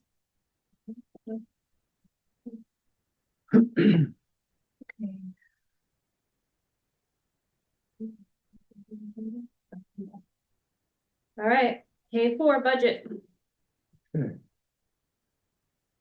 You don't need motion or anything for K2. Oh, yeah. You actually was that don't just- for a that's WFPA. so much for review. Oh, okay. Yeah, But good. Oh, I was gonna ask. yeah, just review. okay, so where we are in the process for tonight. I don't know if people were able to tune in to the town council's deliberations in the last couple of days last week. They worked hard, there were some late evenings there with them. And they are helping out in that there are 2 things that they were able to do to offset the Board of Ed's budget, meaning it allows us to use these as reductions out of our budget versus using, say, having to cut certain things or staff. One of these things was that $188,000 that was going to be allocated to TMS auditorium seats in next year in fiscal year 26. Because we will likely have some ERF money because the state gave districts back some special ed money. We'll likely have some money to do that using the Educational Reserve Fund. So at the end of the year, we'll be transferring, the goal is to transfer at least 188 to the Educational Reserve Fund that could then, after the 3rd quarter of next year, once the audit is complete, be applied to the TMS auditorium seats. And if we're able to do that, which looks like we will, because we're able to probably do that, the town council would then reallocate those monies towards our educational technology initiative, which means that 188,000 of our educational technology initiative can be taken out of our operating budget request for next year and instead will be done through capital, which allowed us to then use that as a reduction to get to 2.99. The next item that they were helping us with is that there is a fund called the Utility Internal Service Fund. We've talked about that before. We talked about it in FFC before. Thanks to the council, they were willing to allow the Board of Education to take 300,000 of its own funds in the UISF fund and apply that towards our electrical energy because it is a high amount, very high this year, 770. And many people have seen that too. It's just this impactful year from an energy point of view. And because we're able to apply that, we can also reduce our budget by that amount as well. So 488,000 basically came back to us or off of what we would have to find otherwise. So the worksheet remains the same as it was last time, but the difference is where things have slid. You'll notice that table 1 is still the aggregator. Table 2 has everything, the blue that was the superintendent's proposed budget, and then the red items that have been part of discussion before. But the difference is to the right side in table 3, these items were moved out of the reductions. So you'll notice that most of the items moved out of the reductions are staff. BGP that had been thrown out there, the TMS, THS. This is restoring, taking those reductions away so that those reductions are not part of the budget, the 299. Also, the LPN was discussed potentially at Birch Grove. All clubs and activities would be preserved. TMS athletics program would be preserved. You'll notice that to the left, the tallying goes to 2.99%. It's exactly 45,174, 141. That's by design. Some of the little smaller items were tweaked to get to that. If there's a certain amount, like 30,000, maybe 19,000 is taken, etc. The red is the reduction that would go from that 734 down to 299. And you'll notice that at the tail end, that's where, embedded in there is the reductions that we were allowed to make in those two areas. That's at the top. I tried to group those things together. The utilization of the various funds, I grouped at the top, and then the other reduction items extend out from there. So, that includes the ECHIP, the ERF, the UISF, capital ETI replacement, and then those 4 make up largely our program offsets using our reserves, and then the rest of it is reductions from there. If you move something out of the items to consider, for instance, if you were to take something there and move it back into the reductions, you could take something from reductions out and put it in the holding space, or I would put it in the holding space for you. That's more or less it. And right now, as it sits, it would bring you to 299 without having to reduce. There remains one reduction that is a teaching position, and that would be a math reduction at the high school. That is the only teaching position that would remain in a reduction position here. One note though, you just notice the social worker, things like that, that was because in your 734 you had that. That wasn't a position that existed, it was being added, but it's being taken out. That also gets you from 734 down to 299 because that's being pulled. So that's not a position that exists right now. In that case, that is a position that you had in there that you were going to add. The rest of these are positions that exist. Or that, in that case, like that math teacher is somebody that exists, but there's a retirement. Just a clarifying question, because this isn't a publicly released document yet, when we speak of these things, are we allowed to be specific with what you have in here as it pertains to positions? Because I would like to be. You can, for instance, THS teacher, for instance, in this case, the one that is in that list is a math. You can also ask to do other things. This is just a result of what the board has talked about along the way in one form or another. That's why these are here or off to the side. But these other positions that are actual people, can we say? You can Like- say a position if you're considering a certain thing. You do have to keep in just trying mind to be that. conscious and. Yeah, I mean, you can talk that you're at the point now where you are in a deliberation, point where Okay. you would probably need to be talking about whatever is on your Sure. mind, and we have to try to resolve it because the taxpayers are, when you go to referendum, you want to know what you're voting for.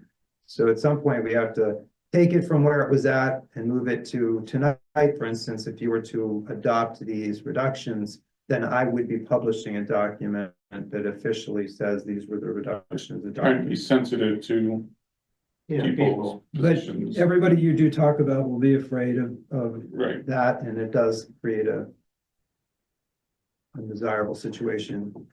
I have one more clarifying before we can, so I just want to be clear, so the link that you have in here that goes to, so these red here were not the original red that we had on some of the teacher positions that got moved on to the ad or erased out of this red, is that correct? In table 2, the ones that were This is table red, two, that got moved out of table 2. Yes, yeah, I see it, yep. They were put, those red items are the ones that those put into table 3 were the ones removed from the reduction list and put in table 3.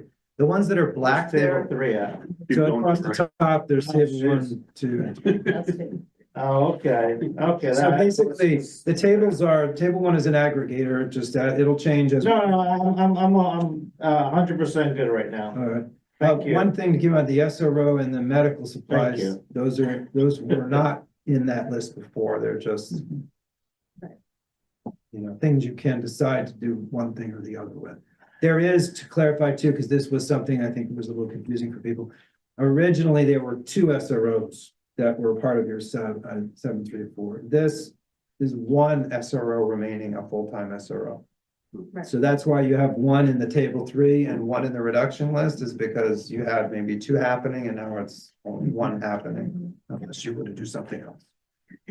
Okay, so basically table 3 is our builder table. The items in red were reductions that Dr. Willett has slid over for as suggestions for us to look at. So they were things that we've already reduced, but they are things that we can now bring back with the $488,000 that we can now utilize thanks to the town council's recent vote.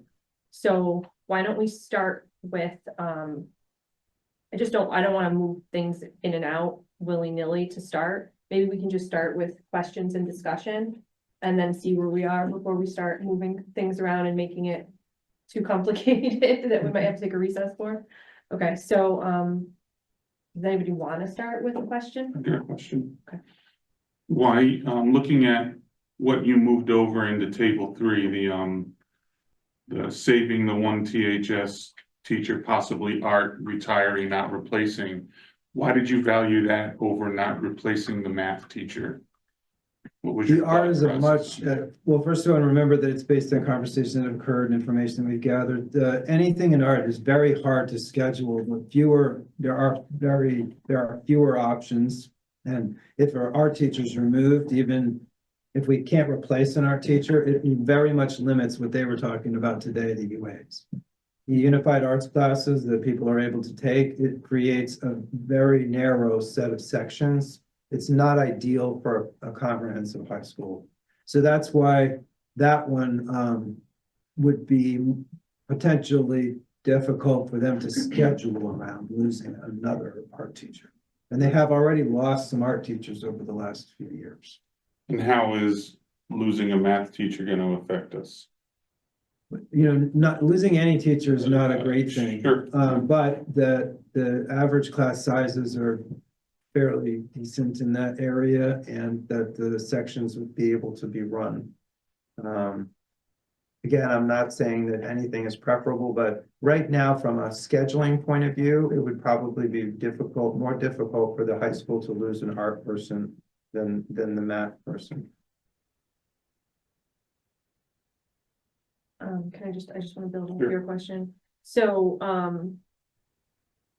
I guess I understand the thought process of it. I'm not negating it in any way, but I'm also, I think I talk a lot about being concerned about math classes in particular. You couldn't really, you can't elaborate at this time what you think class sizes could go up to for math, right? No, but you do have data on class sizes currently. And so, you know, it's there because it's a retirement, and it's there because the class sizes could absorb that. It's not what we want, but the harder, again, going back to the harder thing for that high school to schedule would be the art. Would it impact being able to have, as many, we have, two ends of the spectrum, right? We have kids probably in the standard classes with co-teaching, and then we probably have some advanced or AP options. Are we going to be limiting those options so that kids students won't be able to either utilize a co-taught standard class because there's not enough room in the class, or not offer an AP class for somebody who wants. Well, anytime you have fewer teachers, you limit options, but there would be a much more significant impact limiting students' options with the art production. That doesn't mean there wouldn't be with the math. The math would definitely have, any teacher has an impact no matter where. If it's Birch Grove, that creates higher sizes and everything down at that level where kids are coming in. So it's not, either way, it's not good. But when I talked to the people involved, it was that the impact of losing those art sections would be much harder to adapt to than losing the math sections current. But that, again, it's not that there isn't a, something, there's always something when we lose that. You could take a look at some of these other things and, again, there are other options here. The table 3 has other options. If you want me to move that math one back and move something else in table 3 over, but this is not an easy thing because there's really not, when you go from something like 734 to 299, as we talked about, that's even with the gracious and wonderful adaptations that the council was willing to make. It's still like $1.5 million, and you don't get there without things. These lists are pretty much everything we could throw at this. So, and obviously the purpose was to try to avoid having impacts on kids and staff to the greatest extent possible. So, you'd have to swap out something to get that. And right now, that is what I was told, was that the art classes are much harder for the high school to adapt to. No, and I do understand that, and I'm not saying that I would, make a change based on that. It's tough. It's a Sophie's choice, right? I mean, I think, when I will say that for the last 2, maybe not 3 years, one of the questions I always ask in the community budget workshop when the administrators are there is, what are of the positions asked for? What did you ask for? That you always let us know, there were 31 positions requested and, we only talked about so many. And the high school consistently says an art teacher, they lost an art teacher years ago and they've never had it replaced. And I do know, obviously from my own kids, but also from other kids that, as the years have gone on, we've lost electives. I know how popular, I think I hear culinary has, a list of like 70 or 80 kids on a wait list or something like that. And I know photography is a great class too. So I wouldn't want those classes to be impacted because we talk about how important these are for our kids to have them within their day as well. It's just tough because I also, again, having students struggle in math with a high class size, it's a rock and a hard place. Yeah, is this still just, cause I don't know if you were done. Yeah, we're just on questions, right? Regular thing? What, I'm sorry? We're just on questions, or? Yeah, are you all set with all your questions? I just wanna make sure that wasn't. These guys have had their hands raised for a while, so let's move on. I don't want, if you're still No, going. go ahead. Dan, you wanna go? Yeah, that'd be great, actually, Brian. Thanks, because I wanted to somewhat build off of Jen here. First things first, do we know, not that it matters here, right, I guess, but the Tolland High School math teacher possibly that's retiring, do we know who's retiring, out of curiosity? Is that something we're allowed to know? I would prefer not to do that because somebody may not want, Understand. they may not want that announced publicly to the whole world, even though they might have told people in the school. Okay. But one of them, yeah. Okay, no trouble. And then just to clarify, if we were to see something in column 2, like an increased pay to play by $100, if that was shifted over to the right, is that $40,000 that we could potentially have to offset something that we're removing? Like, so if we moved $40,000 approximately over to the right to table 3, we only have to make up $30,000 for a teacher, like a high school teacher. Seems like something worth looking at. That 40 though gets you to the 299, so you'd have to take something. Understood. Okay. Yeah, teacher over, you're taking more than like Got it. Okay. Thank you. Thank you. I'm clear now. Thanks, Walt. The That was opposite. just a clarifying, Jen. You can move on here. Thanks. Yeah, I think, I think what you're saying, Walt, is that it's actually the opposite. We're already, so what is the pay to play projected to be then? I guess would answer the question. Well, I mean, when you look at pay to play here, if you're increasing it by 100, the average, the typical number of students that participate in that is about 400, which is why that's 40,000.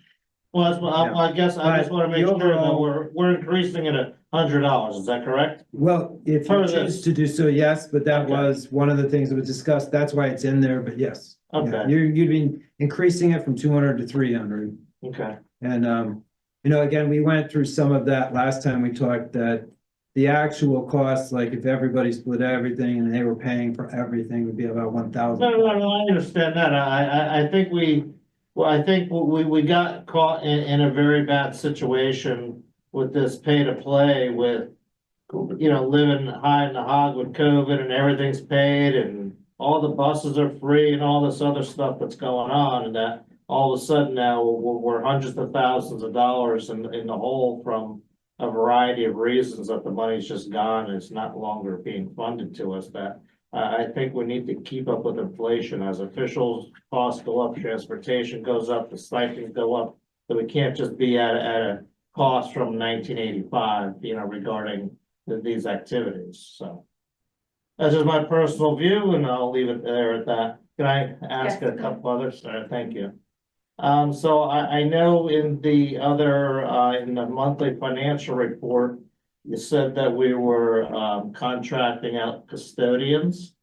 And I see that there's a custodian, another custodian to be removed here in this list here. Yeah. How is that going? Are we going to be just having to sub out, or contract custodian work and over budget that or overextend that line item for removing this potential custodian? Well, there wouldn't need, I mean, this, I'm not being glib, but there wouldn't need to be a sub for somebody that wasn't there. So what would end up happening is the work would be split among fewer people and we'd probably not get it done as fast. The subs are high because a lot of these individuals are sick. Like so the subs we've had a pretty tough year with people just getting ill and, for whatever reason, this year was very bad for that and has been. But, technically, if you don't have a custodian, you don't need the sub for the custodian if they're out. But then the work falls to the rest of them. And that becomes harder for them and they can't get through it as fast, so they have to reorganize the zones and maybe they won't get to things as quickly as they would have otherwise, that type of thing. Now, how does that work for possible events that we might have if we're short on custodial staff for cleanup and different issues that arise, or even have people available to be on site for these events that we might have? Cleanliness could take an impact in the day-to-day operations, but those kinds of events are usually posted to the group and people typically pick those up. Oh, just extra monies? Okay. Okay, all right, like All a right. PTO event. yeah. Yeah. But a teacher may be frustrated because their trash can didn't get emptied. If they're overwhelmed and so people are out or something, then they might come in the next day and, it's still there and it's still got everybody's juice boxes or something. You know what I mean? So No, I do. that could be a little frustrating. Piece to Okay. it. Yeah, one other, item that I have just on my mind right now is the clubs. So I know when you provided the list for clubs and activities, a lot of those were still at about $20 a pop. Is there thought of possibly raising that to 25 or 30 or 35 to increase a couple extra dollars that might be able to be put into either something or some more supplies or something just to help offset? I don't know how long it's been at $20. It's, it's higher than that, I think, at the middle school and the high school. Some more 40. 40, but, Okay. the thing about clubs is that, whereas sports has a certain kind of, I don't know, I'm trying to find the right word for it. Within a certain price point, people will typically continue to do sports. But the clubs, there's only so much they're willing to pay for the chess, like the games club. Because technically you could grab a bunch of games and go to the library and play a bunch of games, if, you know, and so there's an appeal to doing it in school, because there's Right. transportation, other things, but if that gets too much higher, it's a point of diminishing returns, because people, we can say, oh, sure, we're gonna collect $100 for every club, but if most of the parents look at that and go, I don't, I'm not doing it, then we will have this hole in the budget that we're Yeah. being very optimistic about Okay. what someone might pay No, for. I wouldn't anywhere near the $100. I just thought but maybe I'm incorrect. I thought a whole bunch of them were at 20, but I apologize if they're not. Yeah, all right, now, can you give me a quick? Just, I'm just, just shoot me here, but what is the MTSS 6 stipends? Can you just quickly tell me what those 6 are? Yeah, that was the Remember? multi-tiered systems of support. Yes. The high school is redoing its, looking at redoing its schedule a little bit to incorporate, you did some of the walkarounds, that they don't have a lot of, support for some struggling learners, and they have done a really great job of covering with what they did have. These stipends are going to be for staff to then do extra work to work with populations, tier 1, more tier 2 and tier 3 populations that might need the assistance. If it's not going to be something in the budget, then we will have to find other ways of accomplishing that. There's other schedule options they're looking at. Making more Eagle blocks, going to more Eagle blocks per week, changing their schedule a bit to adjust. These are going to allow to have either one person to do it or 6 different people to be available to help children that are young adults who are in the tier 2, tier 3 help. This is specifically for the high school? This was mostly for the high school, because the high Okay. school is the one school that really doesn't have. a Yeah, lot they of had referenced MTSS. that in their curriculum talk just a few minutes ago. The hard part about this one is, in my opinion, while I really would have liked to have seen that happen, I don't want to trade a Birch Grove teacher for that. You know what I'm saying? And that was the trade-off here, is what we got back enough to restore positions, a very good number, and we're very thankful for that. But I don't want to lose a teacher to gain 6 stipends or something. It just isn't worth losing a teacher for that. And so that's, or other things on here, for instance, you can see the 1 in black at the top. I don't think you probably want to lose, an SRO for 6 stipends, that's that kind of decision-making that we end up being in when we have 1.5 million to cut. So it's, I don't want to have that go out, but I would. Yeah, I don't either, because I feel if these are tier 2 and tier 3 of our older, kids who are struggling, which, a lot of times the materials is a lot harder at that point, especially when they're gonna be, kicked out the door shortly to be heading out into the real world or whatever you wanna The only thing. state there. I just really, I mean, I know if we can't have it, we can't have it, but it really saddens me that we can't have that in there. It's harder to get, and if I am able to get grants or certain donations and things like that, it's harder to get one for a position than it is to get one for a stipend. So that's why I'd rather not have a position in there, because if a grant just opened up, for instance, for possible transportation for, children during our summer ESY program, it's not a ton of money, but I filled it out today. That, those types of things pop up more than the one that is the social worker.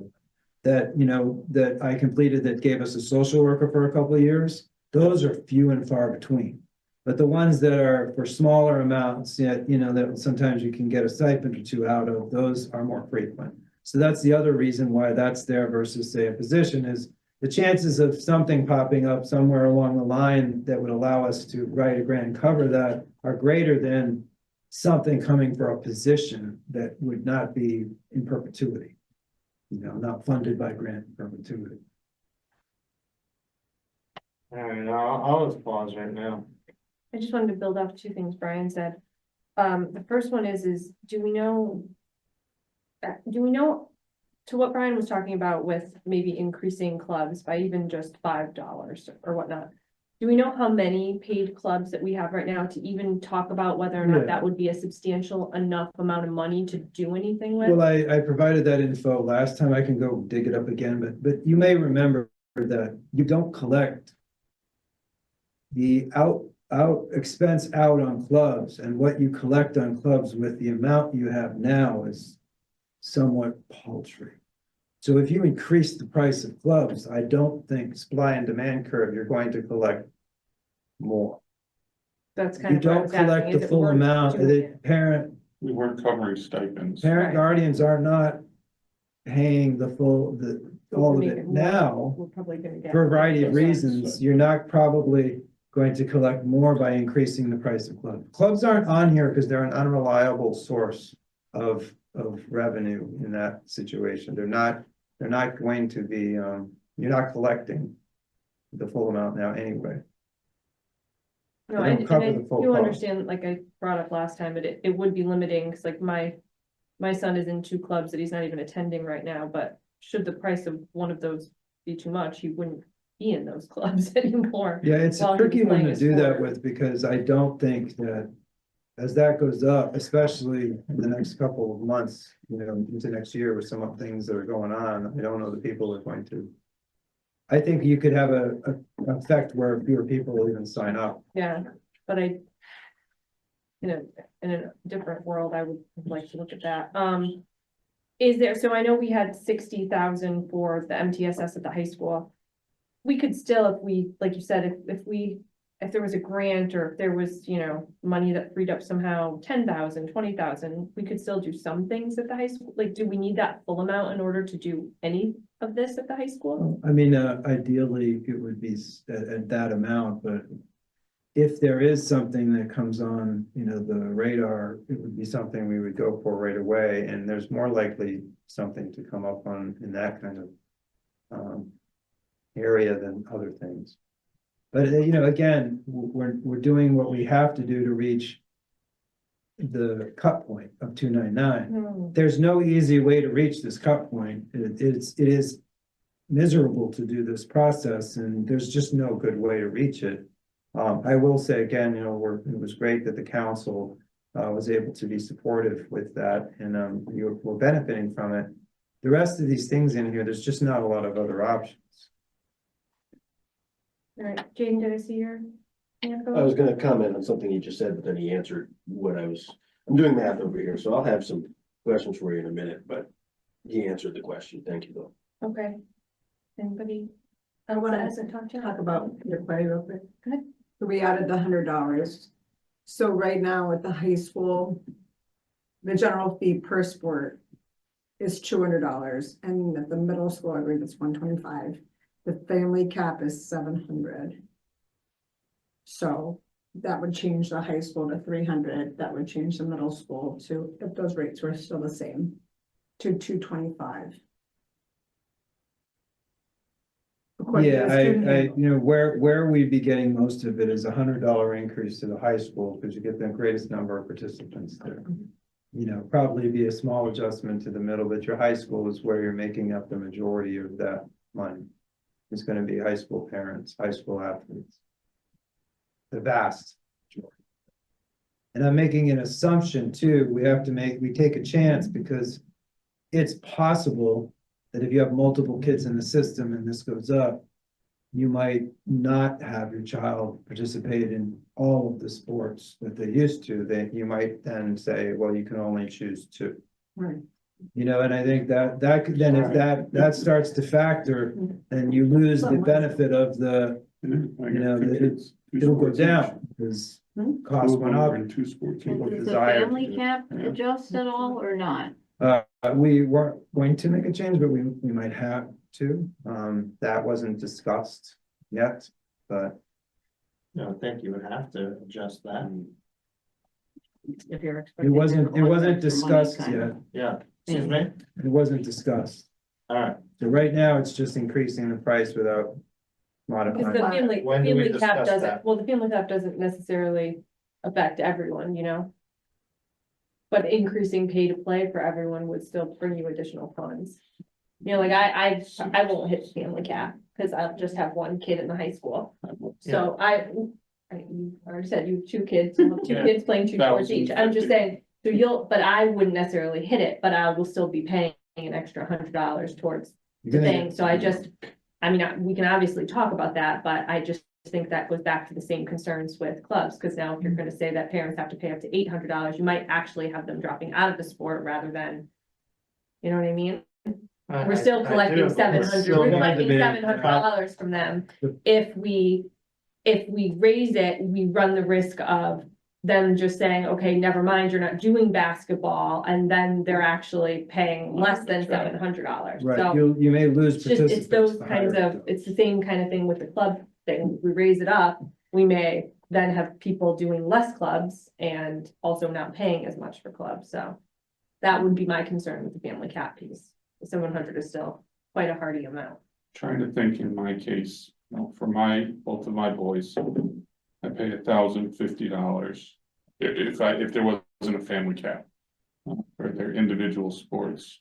So would I pay, if I pay $700 now, would I pay $800 as opposed to $1,050 or, a little bit less? For me, I would probably pay an extra $100. The closer I get to that $1,050, I would have to seriously consider having them choose one sport instead of playing two sports each. How would we, if we did discuss that, I'm thinking more in terms of like when we're done with questions and discussion, if we move on to maybe what people would move around so that we could have Walt run numbers if we need to, but if we did discuss something like that, how could we quantify that? I was just gonna say, here's the other thing, how many families are like me that have multiple kids, multiple sports? Just don't know how to In the quantify school that to see system. what. It's not get back. ideal, you're not, the higher your, if you raise the family cap, then you get more money because if they continue to participate. So It's- 2 out of 9 in this group. The reason that 300 is chosen roughly is because even with 300, there's a calculated loss of participation.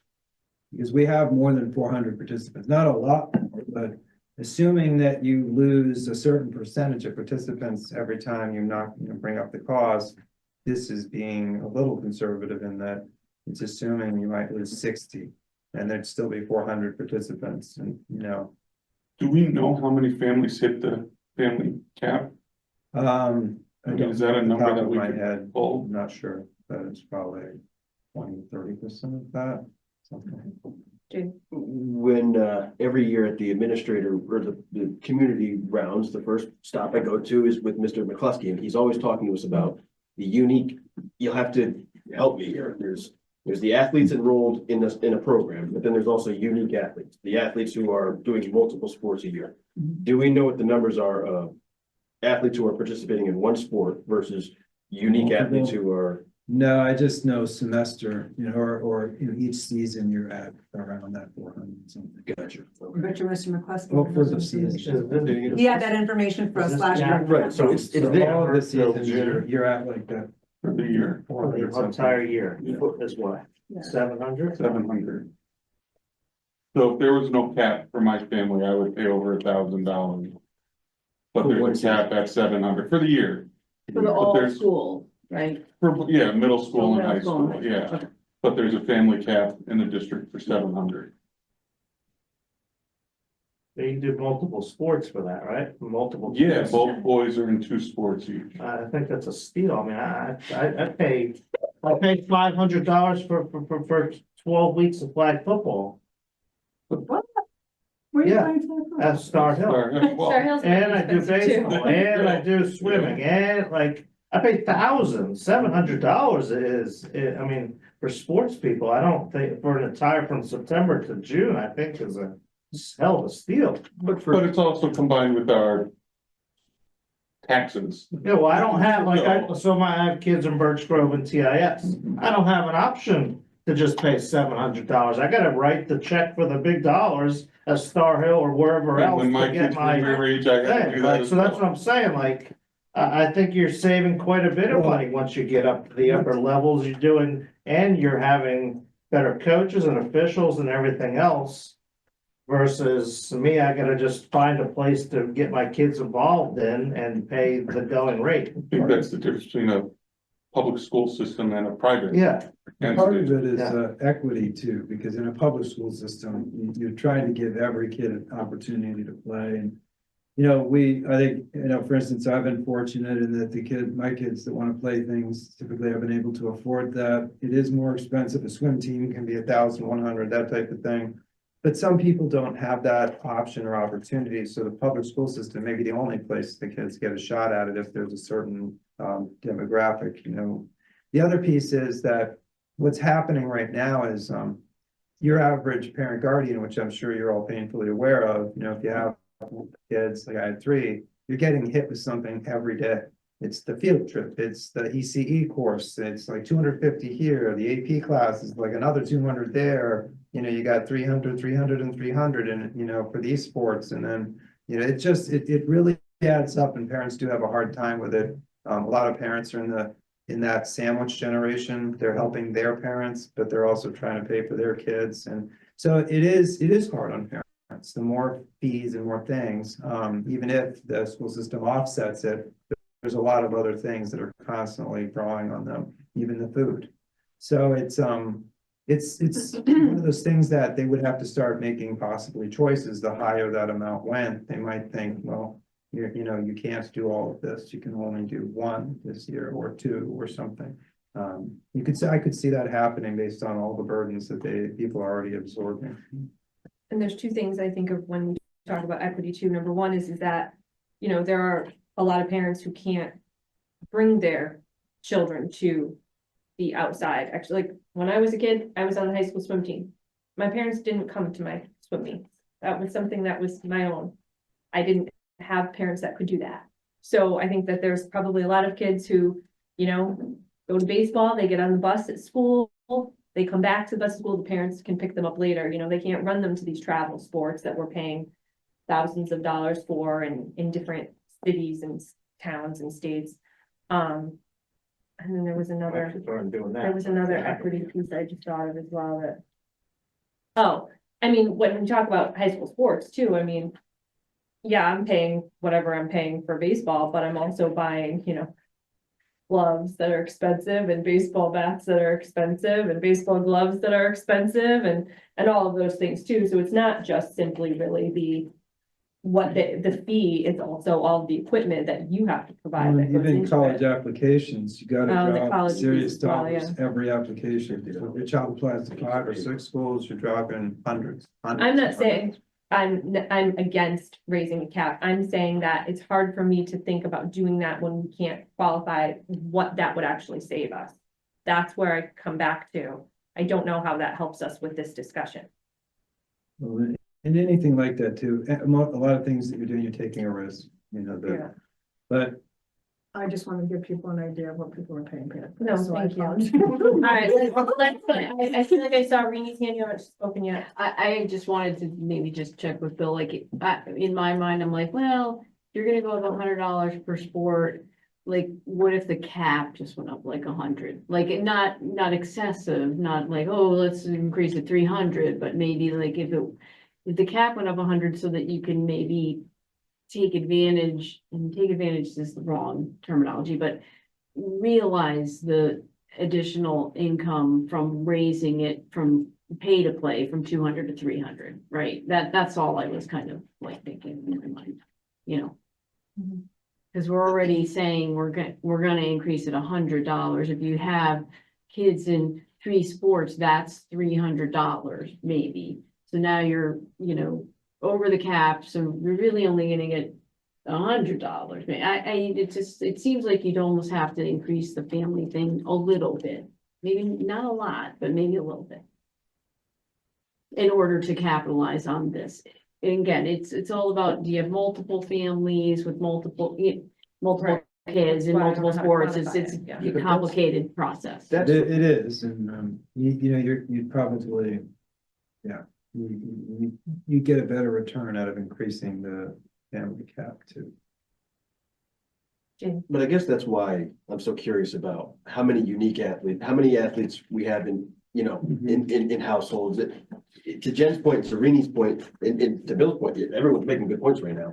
It is very hard to quantify what that would look like, but I agree with the premise of we should at least investigate, like, and I've said this 1,000 times, we should at least investigate it. I completely agree with the idea that it's worth looking into. I just can't do that unless I've got, again, those numbers that Mr. McCluskey gave, plus, and then some. I mean, plus how many, on average, how many athletes are in each household and, you know, going through all these different things. So, I think it's a great point. I just need, I need something to work with in order to bounce those ideas off one another. I guess the numbers versus, I guess the family cap numbers, the number of athletes versus the cap that it'll be raised to. So that's all. But I think it's a fair point that you. I think what we're realizing is that at the very least, knowing that this is the position that we're in this year and could likely find ourselves in again next year, I think that going into that, we need to probably ask for some more in-depth information going into next year, probably about clubs, the number of clubs, the fees, the participants in clubs, the fees that they're paying for that, as well as the sports information, like we're all talking about, how many multiple families do we have, and et cetera, because then at least we could, I mean, we're talking about this for a long time, but again, I don't see how we factor that into the decision that we have to make tonight. So. Well, and the return on that First isn't and then gonna be, Rini. It's a moot point. Okay, go I ahead. just think it's gonna be a flexible number. Yeah. Well, I mean, maybe that's what I was gonna say is we could look at it all day long for what's happening right now, but you know, the population goes up and down. We had a family with 5, we got a family with 1, you know, so it's never gonna be a static number. And you know, we've got $40,000 on there because we're assuming everybody's gonna pay an extra $100, but with the cap and with the kids graduating and new kids coming, we really, you know, it's a little bit of a crapshoot. it's that, and it is, anything like that is a risk. All right.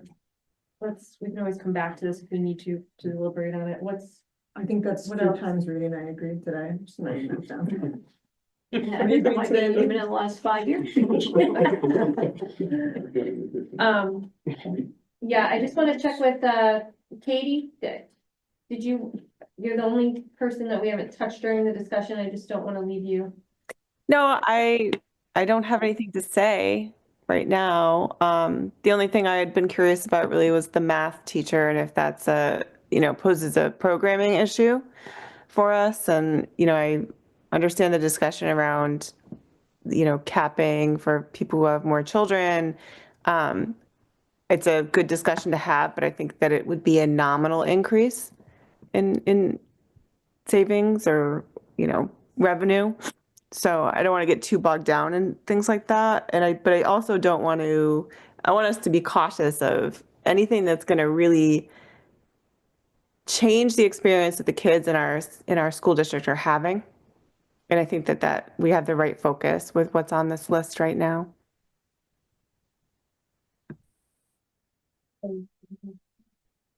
Yeah, I wanted to, switch focus to not reductions, but revenue.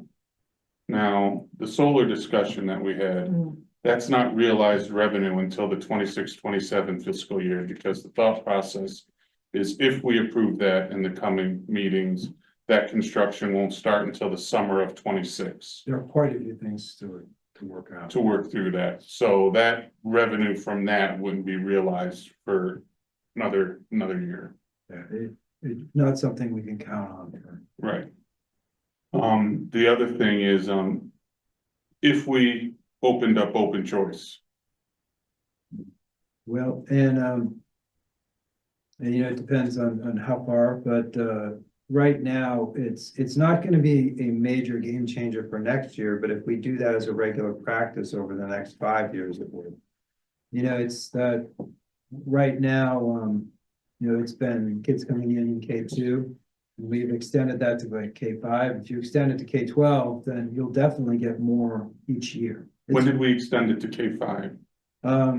Well, we have kids already that have come through now. Oh, they're just So what in it, but we're not happens is taking any new when kids in. siblings come, yeah, Okay, based on the conversation we've been having, I'm looking at, since we have siblings coming in, And coming out of this year, one of my recommendations would be to expand the open choice program, you know, and open up more seats in every grade, at least to K-5. And if you did 6-12, that would increase the number even more. However, that would be a conversation that we'd want to have because there are other things to consider, you know, in terms of readiness and all of that. So I don't wanna look at a child as revenue. But when we bring a child in from open choice, what is that? What are the costs? Well, what's the tuition? What's the expenses for that one child? The best way to answer that is if you look at the Board of Ed adopted budget document, there's an open choice page because there's a magnifying effect. So after a certain percentage is achieved, the amount jumps up and then it jumps up again. So if I can pull that up real quick, but certain towns get more than $1 million from that. It's just, it depends on the extent of the program and how many children. It is wonderful to have the program because it allows for a lot of awesome educational opportunities and diversity. One of the other benefits of that, and one of the things that it seeks to do is solve the challenge of Sheff versus O'Neill in Connecticut, where it tries to get Connecticut schools more integrated. So, you know, it does have incentives for that. And that page is the best way to explain what you're asking. So it Can you put that graduates, up, or- the more that you have, yeah. We had in, Well, Well, I think the can I public ask would a like question on to Bill's see it, question, too. John? So let me, I'll load that up real quick. While he's loading it up. It's not something- It's just the open choice. Currently, if I understand the program correctly, they start in as a kindergartner and work their way through, and their siblings can join. Typically the younger siblings, so they're joining as they enter kindergarten, correct? And then they work their way through the Tolland public school system Right, for open choice. kids grow up together. Go up through it. So if you're talking about expanding it from K through So 5, in theory, a student could start in 5th grade, is that what you're saying? right, Yeah. rather than And coming that's what in you're talking about expanding? Yes. Okay, I just wanted to make sure I was following. Expanding the Entry. time that they can enter, yes. Gotcha. So, and as enrollment increases from, you know, That's what I less than 2% to 4%, the reimbursement rate increases and it starts to magnify. So one of the examples is if we had, if Tolland reaches 86 students, which is about 7 students per grade, and, you know, approximately say 1 additional for every classroom, that would be $688,000. And right now we have about 79 to 80,000 dollars. But again, as you said, we're not putting dollar signs on human beings. It's simply that these are the types of things that can benefit a district for being engaged, and that's one of them. But another is the really great opportunities for students to know each other and to grow up together and be integrated in a state, Connecticut. If we, at some point in time in the near future, gave you a directive to open up open choice for K through 6, what type of attendance, what type of new students influx could we potentially see year over year? Well, hard to say because we haven't done that yet, but Right. it's competitive. So we compete with every other open Sure. choice school. We'd Yeah. open the seats, but then we would go out there and market ourselves. We have a marketing flyer. I send Tom Swanson right now and other, you know, some other admin went in the previous years. Tom Swanson is our principal at GP. He went down and did a great job of representing us at this kind of fair. I don't doubt it. And it's great. And then we've also had others go, and Melissa Hickey, Jim Deneen, and others have gone over the years. And so we go there and we recruit, like, this is a great school to be in, you know, and we'd up those efforts because now we're expanding for more grades. And my guess is that it would start slow and then start to increase. So the first year we'd probably get, you know, a handful more than we would have gotten otherwise. But then as people are aware that we're opening it that way, more will come. Other things are a preschool program attracts kids to the district because if you have 2 or 3 kids and one of them's preschool, if the district has preschool, then you bring all 3 to that district. So for instance, some districts have that. we might be looking at how to leverage our FRC program and do some things creative if we're gonna continue to expand that. And I would keep working on that, but that is one of my recommendations for the next couple of years would be to greatly expand that program here. So if we gave you that directive for this year, is there anything that you would be comfortable pulling off of that reductions list that we could move over, assuming that we would get 8 new kids or 10 new kids at $3,000 a pop, Well, whatever? not that next is? year, because the seats are already, they get established pretty Gotcha. early, so we've Okay. already done that for next year. There's already, that process is already underway, Tom already went to the fair, people have already Gotcha. selected it. So, but that in coming years, we could look at if we were really being aggressive, expanding it, and, I would want to be conservative and look at what we were getting first. Sure. But, 10, 20,000 maybe to begin with. But we'd have to really look at what we were, how successful we would be. And do you think, just because you and I have talked quite a bit about this, I understand why we started off slow to make sure that staff was ready and school was ready the schools were ready for this. Do you feel that the training that's been provided to our staff is adequate enough to be ready for a larger influx of kids that aren't necessarily from town? I think I think that the staff has had some great training. I think that as the numbers increase, we would need to increase our training, accordingly. Because, I think that training is an ongoing thing. It's something that happens regularly, and then patterns and habits and things like that. They are most likely to maintain, a evolved status, or people are most likely to grow if things are regularly done. And, they're reminded of things regularly and that type of thing. So we increase those along with the increased number of kids. Good. Imagine. Adding on to Bill, I think it's more so than just needing, how I interpret it is not just increasing training, but we've got class sizes right now that are, 28 kids. And so I think part of it is also finding some sort of path with the town council to sort of rejuvenate the schools and make sure we've got the infrastructure set to withstand as many students, that would come into town. And I think that's another key, and you can correct me if I'm wrong, Dr. Will, and you got a lot of experience in this department. In my opinion, I think I would love this idea of opening up that open choice, but again, if I get to choose between, Rockville's, the first thing that came to my mind was the high school. I believe Rockville is a high school agricultural program and whatnot. Yeah, something along those lines. And so the first thing that came to my mind was, well, if that's what I want to go into, and that's, we can't compete. We've got a great botany course and great science courses and all that and whatnot, but I don't think we're at the point. I think it's going to take a little while for us to be able to suit up and compete with some of these districts nearby specifically. And Rockville's just the first one that came to mind because of their ag program. So I think that's another part of the conversation that we'd have to look into a year or two from now is, or really last year, the last 10 years, but I won't get into it, but I guess my thought process is bringing kids in, and again, I think Tolland has a lot to offer, even with reductions that we have to make. Tolland still has a lot to offer. Sure. So I don't want to look at bringing students in as dollar signs, but the reality is that when we bring kids in through the open choice program, it comes with tuition. Correct. That we get paid. So, that would also be the thought process of how we could, hire those needed teachers to compensate for the influx coming in. Yeah, I guess my counter to that is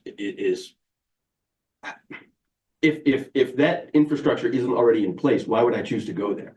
And I'm the only one here that doesn't have children and whatnot, so you guys can correct me if I'm, please. No, it's a valid point. It's But a if, fair point. if I need my kid to go there and have a good quality education, but that, they don't have enough paras to get around to, those types of questions and they don't have what was the class that we cut 2 years ago? Child development course anymore, you know, where, you know, my kid wants to go into, so that's more so what I'm saying is we need to attract them here in order to get that money too. So how do we do that?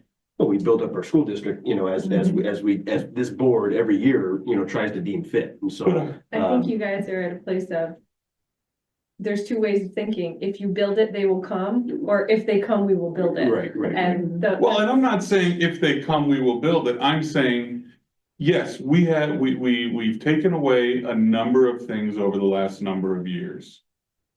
We still have a lot to offer, you know, and I don't want to diminish, you know, what our teachers do, Right. the incredible things that our teachers do with less.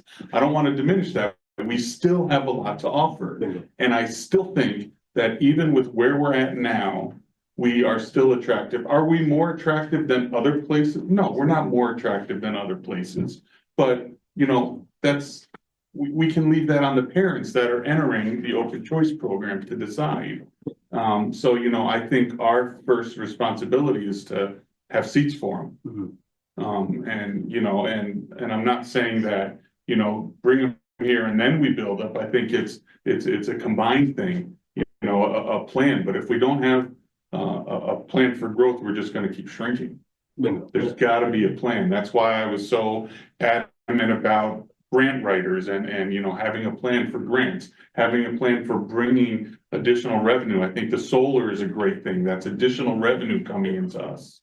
So I think it's just gotta be a whole cohesive plan. If we don't have a plan, we're just gonna continue to shrink. Bingo. And all I'm saying to you is I think that part of that conversation has to be with the town Agreed. Town council and almost in a Yep, sense agreed. of, we've done, you know, I've been on this board 4 years and every year through different boards, we've done a decent job getting to where we all sort of agree at the end of, maybe we don't agree on how we got there and this and that, but you know, there's been a lot of unanimous votes when solidifying our budgets.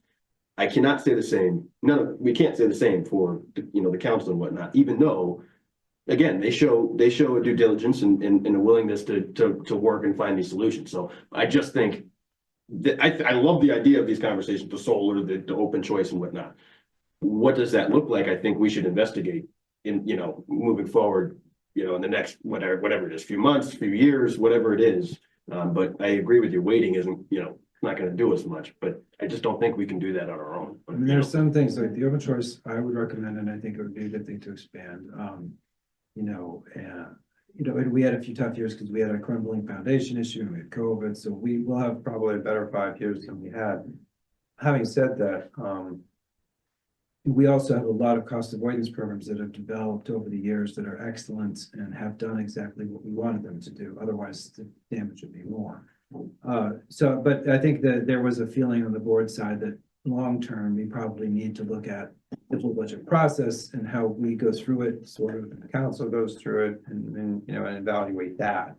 Because your average over a period of 12 years being 1.67, if you subtract other factors, it's, you know, you've taken a lot of, it's narrowed what's available to the point where, you know, we're in a place right now where there's not a lot more that can be done than what you're looking at right in front of you when we have some kind of reduction like that. So expanding open choice and continuing our diligence on our cost avoidance programs, all very important. But there also should be some process considerations. Isn't the process though on town council to open the charter to make those changes? It's They would have just, to vote you know, I think Okay. you can Yeah. have an opportunity, yes, but maybe, you know, find ways that maybe, like the meeting that you had the other night was very productive. Yeah, I definitely think we need to continue to have those conversations, and I think part of my emphasis is that, you know, we don't stop, like, I don't want the next time we talk about this to be a year from now, when we're talking about more budget reductions. You know, I want to continue to talk about, you know, being optimistic and thinking how we can, you know, increase revenue and, you know, promote growth as opposed to mitigate reductions. You know, and we've got to promote growth, yes, by our relationship with town council and how cooperative, you know, they are with us, we are with them, but also, you know, things that we can do. I think the solar is a great thing that we're looking at. I think open choice is another great thing because Tolland has a lot to offer. I agree. So in the interest of time, I don't know, I mean, I want everybody to feel like they got their questions and they were heard and. But I think we need to kind of start figuring out how to tackle this list. So I don't know, I was thinking, you know, maybe we could start with what's in the red, knowing that we can do that. Although the caveat is, well, it looks like that number is about $12,000 over 488. But can we still work with it? Well, Some of the Don't red- think of it as like a total, not, each of those pieces has an each of those pieces has an associated value. Thank you. So if you move it in, moving any of those into the reductions area would lower the budget by that amount. Anything that's in reductions coming out. So if you move in something like TMS athletics program into the reduction and you take out something that has more value, you're moving it in the wrong direction, right? I guess what I'm just trying to start with is, if we started with what's in the red, we can do what's in the red, right? Well, What you have here, we can do, Monetarily, we in did the table 290. three. table three is what is currently not being reduced. And if you would like one of those Except, things. well, not reduced- totally table three, just the items in the red. No, the items in the red are what you looked at last time, and those items were pulled out. Took off of But table. that's what the Okay, so let me go. Red, so you could see the red ones that Can I came say my out. question again? So Reference the to- items in the red on table three. Can we do all of those things with what we have from the Can you town keep council? them? Can we keep those They're items currently, in they're red? currently in the budget if they're in table three. All right, They're currently. With the 40. We can move them back into our bud. They are in your budget right now because they are not in the reduction table. Those things in table three are currently part of your budget right now. They are not being reduced. Okay. We have, I need to start with a starting point. Can that be my starting point?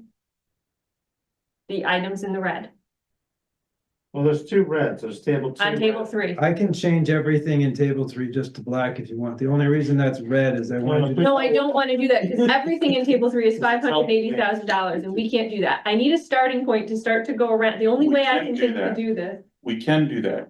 Right now, the way this sits, we hit 2.99%. That's right. And if you Not mess with the with items it, in the Yes, it is. but It it's is. though, because That's $580,000. how I'm understanding it is we got 488 back. This number's at 580. Correct. So Where I am. we're. the reason that you're looking at a number that's 580, there's things in there that were beyond. Were Right, never Right. taken out to begin with. right. They were always in Yeah, there. so they weren't taken out, he said, he just said those ones in the. The black were SRO never and the taken out. medical supplies, I don't they know were why they're not not taken taken. out. The red is it's just red because it was taking from the reductions table To the other. into the it's just holding table copy so and that we paste. don't have to reduce them because you got the 488. So the 488 became what we could cut. These staff positions were moved out of the reduction table into that holding table three, and so they are not being reduced. Anything in table three is not being We reduced. need to get this- Everything in table two is being reduced if it's in the reduction area, in the reduction In the column. red. And if you're going to take something out of the reduction column, you have to put something of equal value into the reduction column Yeah. to balance it. Because 2.9, to get the 299. So if we were to take, for instance, let's just use it as an example. If we took that 40,000 increase out and we zeroed it out, right? And that goes away. Look at what it does to, just as a sake of example. See how it pushes, now it's a 3.08%, it's not a 2.99. See how that kind of goes? So you take that out of your reductions, now Oh, I understand it's completely. high, it's higher than you need. It's too high. You need to get it back down. So something would have to be reported. Something would have to be cut to reach that. And these are carefully, these are carefully selected based on the conversations you've had. Let me try and just make sense of what Jen was saying. Yeah. So the only thing we added to our budget is $488,000, correct? That's the 300,000 from the USIF fund and the 188,000 from the cap swap. Because we were able to use that 488, Mhm. right? That meant that now we are no longer paying for the ed tech because capital's paying for it. Right, the energy amount goes lower because the USIP is paying for it. So our budget went down by 488 because we're able to take those Sure. out of the budget. And because of that, you didn't have to reduce as much. So should the things that in table 3, in red, the ones that we had to make changes, should those total up to 488? Because that's the number that was the change. No, if you look at the red by itself, it's a little bit more than 488, right? It's fine. It's It's about right at 500. Because I also modified, I think it was co-teaching or something. There was a 488 and then I modified upwards or changed one of the other figures that we hadn't used haven't Gotcha. reduced all of it and modified Okay, that. so that's the $12,000 difference that Your Jen was 480, talking you know, about. it was trying to get as many positions back as we Okay. could. And the 488 is there plus a few other tweaks. And those So there was tweaks- some other tweaks. And they were in lines like $12,000. co-teaching, Right, things but, like that. okay, so. I'm still not there, so. Let's say that if right now we vote. On every item in table 3 staying, remaining in the budget. We're good? We're at 2.99? Yeah, all you really have to do is motion to approve the reductions as presented to the Board of Ed in the, April 9th meeting by the superintendent, because that's what's being presented to you as the reductions. If you accept those reductions, you're at 299 and I published Including the them. SRO and the medical supplies. One of your SRO, We have one SRO now in the budget. yeah, the medical supplies is not a reduction right now. And that second SRO is not a reduction right now. That is something that is sitting there that you could move into your reductions and then move something else out. You know what I'm saying? So we could move an SRO, we could move this SRO out. Mhm. We would have no SROs No. But and you're move a teacher back in. correct, but then you wanna, So what I'm we trying to don't show have you is you one can't SRO. just take, you gotta swap something for something. Yeah. Right, if you're gonna take one and try to get back that fund, you have to reduce something else to cover. Can I have a clarified point? So the SRO you just mentioned, not the one on table 3, but is in the other portion of the budget, there's one in there currently, and this would be the second SRO in table 3, is that correct? Yeah, your budget has Is that- two, now your is this budget. you Is have- this the second SRO in table 3? Yeah, the one you keep would have been the second one. You keep one, you lose one in the We're budget. only gonna have one. You're only gonna have We'll one. have one in the budget, which is Right, that one correct. black and table. No, the 3. one, so there's not one in the other part of the budget. No, your There's 0. seven I just want to clarify that, You so have one SRO, if next we year, remove this SRO, we have 0. if you guess, right, so That's- let's say okay, you okay. said, I want that math Okay. teacher, and I'm gonna move the Yeah, no, SRO. I get all that. I just want for clarification. That if we remove this SRO, then we have 0. Okay, thank You you. have 0 SROs, yeah. All right, thank you. Go ahead, Jamie. So what I'm not understanding, and I'm sorry to be a pain in the butt. If our number to work with is 488, how, explain to me, and maybe this is just simple stuff that I'm just missing something. How are we able to pass something that's worth $580,000? Do we not have to reduce whatever's in this list below 488? So in the second table, I'm sorry. no, it's okay, everything in the blue and everything in the red brings you from 734 to Right. 299. Right. And on the right side, because we were able to not have to pay for the ed tech stuff and not have to pay for 300,000 of our energy, that meant that you could, instead of cutting last week's list, you could instead reduce fewer people Right, because of it. right. And so on the table 3 area is what was taken, out of it so that you can still keep them. And if you were to total all the reds come up to 500,124, and that's because it's 488. Right. And I took 12 grand and adjusted some of the other lines. I think one of them was the teaching or something, took Gotcha. more from that to make that happen. So that's how because when you're trying to get to 299, you're trying to get to a dollar figure of 45,174,141. So 488, we were getting closer to that, but then I modified others to get that extra amount. Sort of many make a muckle. Yeah. So here's I think what it is that I looked at this as we only added one additional SRO because we currently have 2 part-time SRO positions that we had one full-time. So for me to see the SRO on table 3, I might as well then see every Birch Grove, TIS, TMS, you know what I mean? Because those are already in the budget is how I considered it. So now I see what you're saying. There's still an SRO reduction in red here.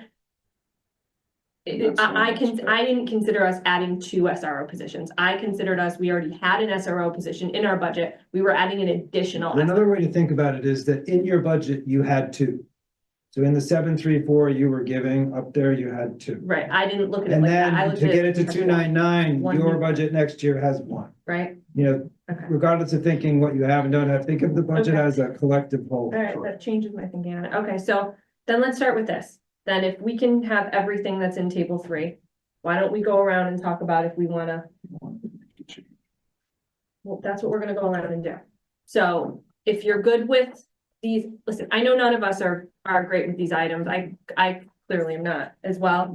But I don't think any of us are really okay with any of the things that we're not able to put back, or at least the big, the ones that we talked about, which was like $780,000. So why don't we just at least start from a point of what's in table 3? And if there's something in here that you want to swap, if you're good with it or good enough with it, then you're good enough with it. And you think that this is the best we can do with what we have. If you want to flip one out for something in, then let's start there. And then if we have a lot of those, then I guess we're gonna have to have Walt run some scenarios while we wait. So do you want me to start with you this time, or you want to give you a break? Sure. No, you're good. And I just have a quick question. It'll be very quick as I'm getting my point across. So what I'm looking at is the math teacher, the THS math teacher at 72.6. And then I'm looking at the THS PE teacher, which is 73.7. And you mentioned before, Dr. Willett, how with the electives and how they're sort of tight already. Is there a sort of measuring stick between, I mean, they're pretty close in salary and whatnot. Is there a measuring stick between the PE teacher? Somebody asked you about the art teacher. I'm asking you now about. PE would be a massively disruptive thing. to the Massively, schedule. okay. That's why, because they'd have to reorganize all. So it's the same answer. It would throw a bunch in. It comes down to your 2 things. One, like, can you absorb it within the class sizes? Mhm. And 2, what kind of schedule disruption would that cause? Right. When I talk to the high school people, that would cause a greater schedule disruption. Gotcha. A much harder thing because you're losing sections and you have the people then will be blocking into other sections. Yeah. And it creates more of a problem. You lose your elective there, because then it'll only be mandatory, freshman, sophomore, that a lot of people go to that elective, so then they have to go to other electives that are already at a high capacity. And it just, you've heard them saying earlier today that the UAs are vital and, Oh, I completely agree with and that. I think it's just, not that that isn't, it's just that, in that situation, there's a retiree and the scheduling is much harder if we take PE. And it'll cause bumping. It'll bump people all through the district, which creates a cascading list, series of challenges. Yeah.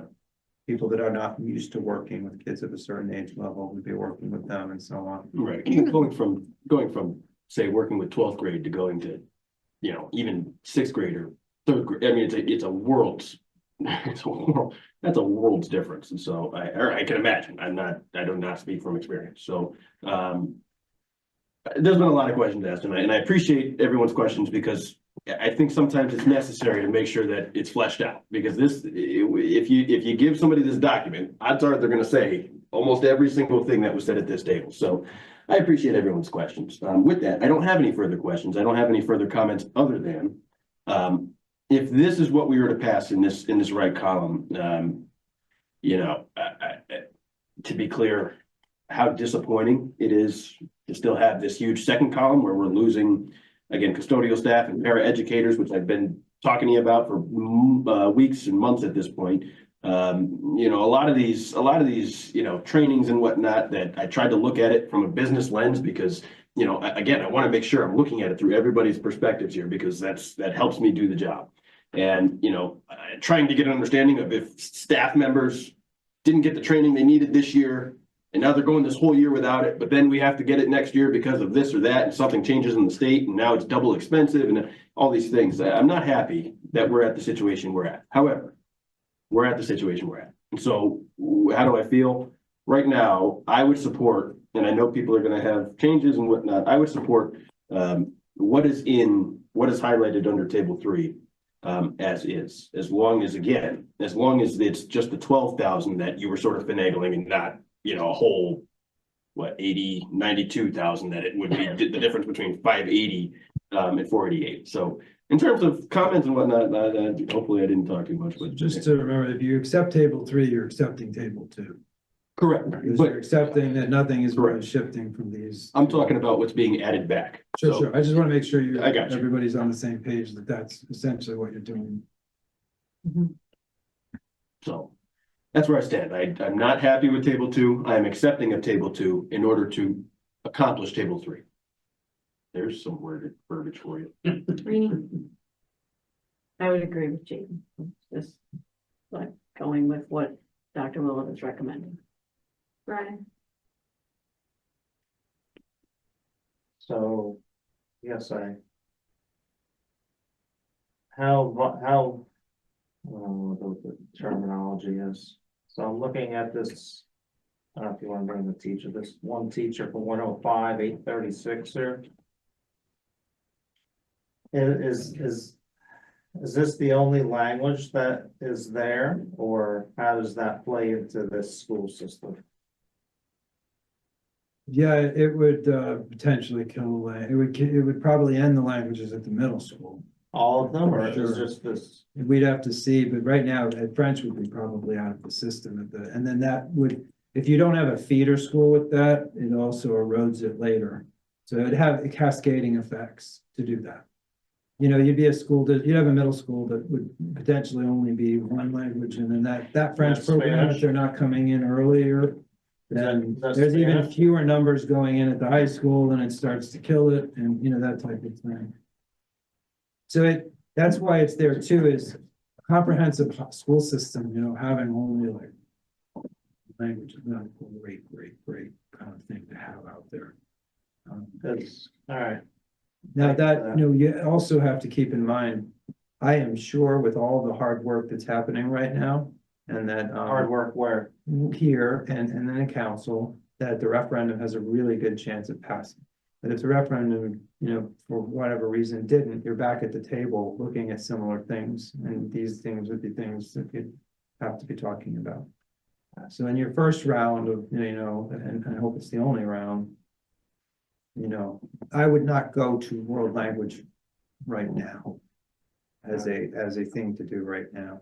I'd still like to continue, but I think Dana's itching to say something on top of About this. world language. Yes. Maybe you can expand on it, Jen and Dr. Willett. When we were at the rounds at TMS, they specifically said, well, because one, she's popping back and forth right now from But TMS to the high school. No, This is it's gonna bump, this is a person, it's going to bump and someone's gonna lose a job, so we do not wanna talk specifically, and I don't, and No, it's not. what I'm just not gonna saying be is, that. they were talking about world language would solve a lot of their scheduling problems, scheduling if they had world language in high school. They talked about expanding and the need for expanding world language. This is us just sustaining. So let me just clarify what you're saying. What they said at the rounds for the middle school is one of the things that they were working on is for intervention, for reading intervention. Because of the limitations that the middle school already, and Walt, please correct me if I'm getting this wrong, but because of the limitations that the middle school already has, a lot of times you are taking children out of, you know, electives to get help with reading, right? Or you're taking them out of reading to get help with reading, right? Having a language, having, and Vision They Watch is less of an impact negatively on because they instruction. can take the student out of language, because then that makes sense, because a kid who's already struggling in ELA is going to struggle with language as well, right? So it made more sense to how they could help kids that are needing reading intervention at the middle school. So that was, I think, what you're touching on when she talked about scheduling. She was talking about scheduling when it came to how to offer kids intervention during what periods. and also not to limit them. Like right now, I think if you take a language in 8th grade, you can't take like woodshop, right? Is that correct? Like there's already limitations because of the small amount that we can offer. So you're, just to follow up on what you're saying, are there limited people in these language classes because of the fact that a bunch of these kids are getting pulled out of these language classes being pulled for out of- intervention? No, And what I'm saying isn't really referencing this. I was just trying to clarify what Dana I was saying probably about this. confused the situation. Yeah, I just didn't I'm want very it, confused. I didn't want it to be, that was the scheduling part of the conversation. It was about trying to find, Dr. Will, am I getting that right? It was about Yeah, trying, it's hard to get, working like, for so, for intervention. instance, if a child needed math and, ELA, they needed help, they needed tier 2 supports.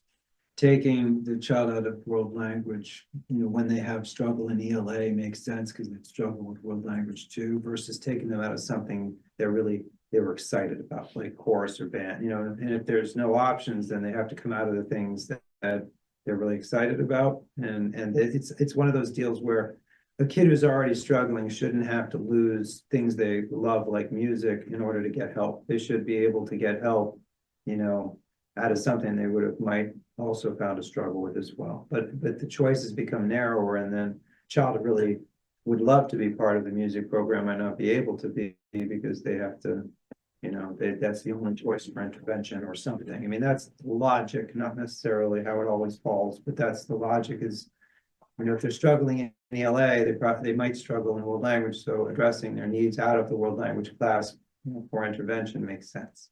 But if there's no world language, then they're coming out of something else, and it's probably something that enriches them in a different way, and that's tragic to a lot of people. I think there was an email from a parent about that, I don't know, a few months ago Yes. saying, I can't believe that's what has to happen here. I don't want my child to miss out on music or whatever that was, at the time. All right, then, thank you. Okay,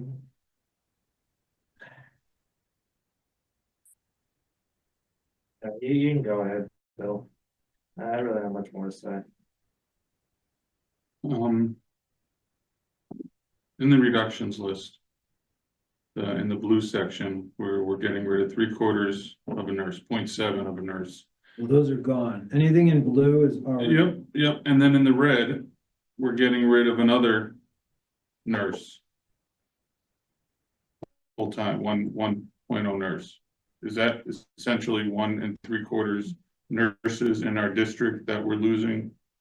The 0.7 was this nurse with a specialized situation, and the one that would be coming out would be at the high school, which would be for the red. Okay, It's, at least that's how it was looking. And then they might have to shift resources around with who remains. It's 2 people. Yeah, the 0.7 is unfilled right now. okay. Then the next question I have which is, already gone. I see in the red, secretary is being maintained at a 10-month contract. I'm assuming we were trying to move her to a 12-month contract.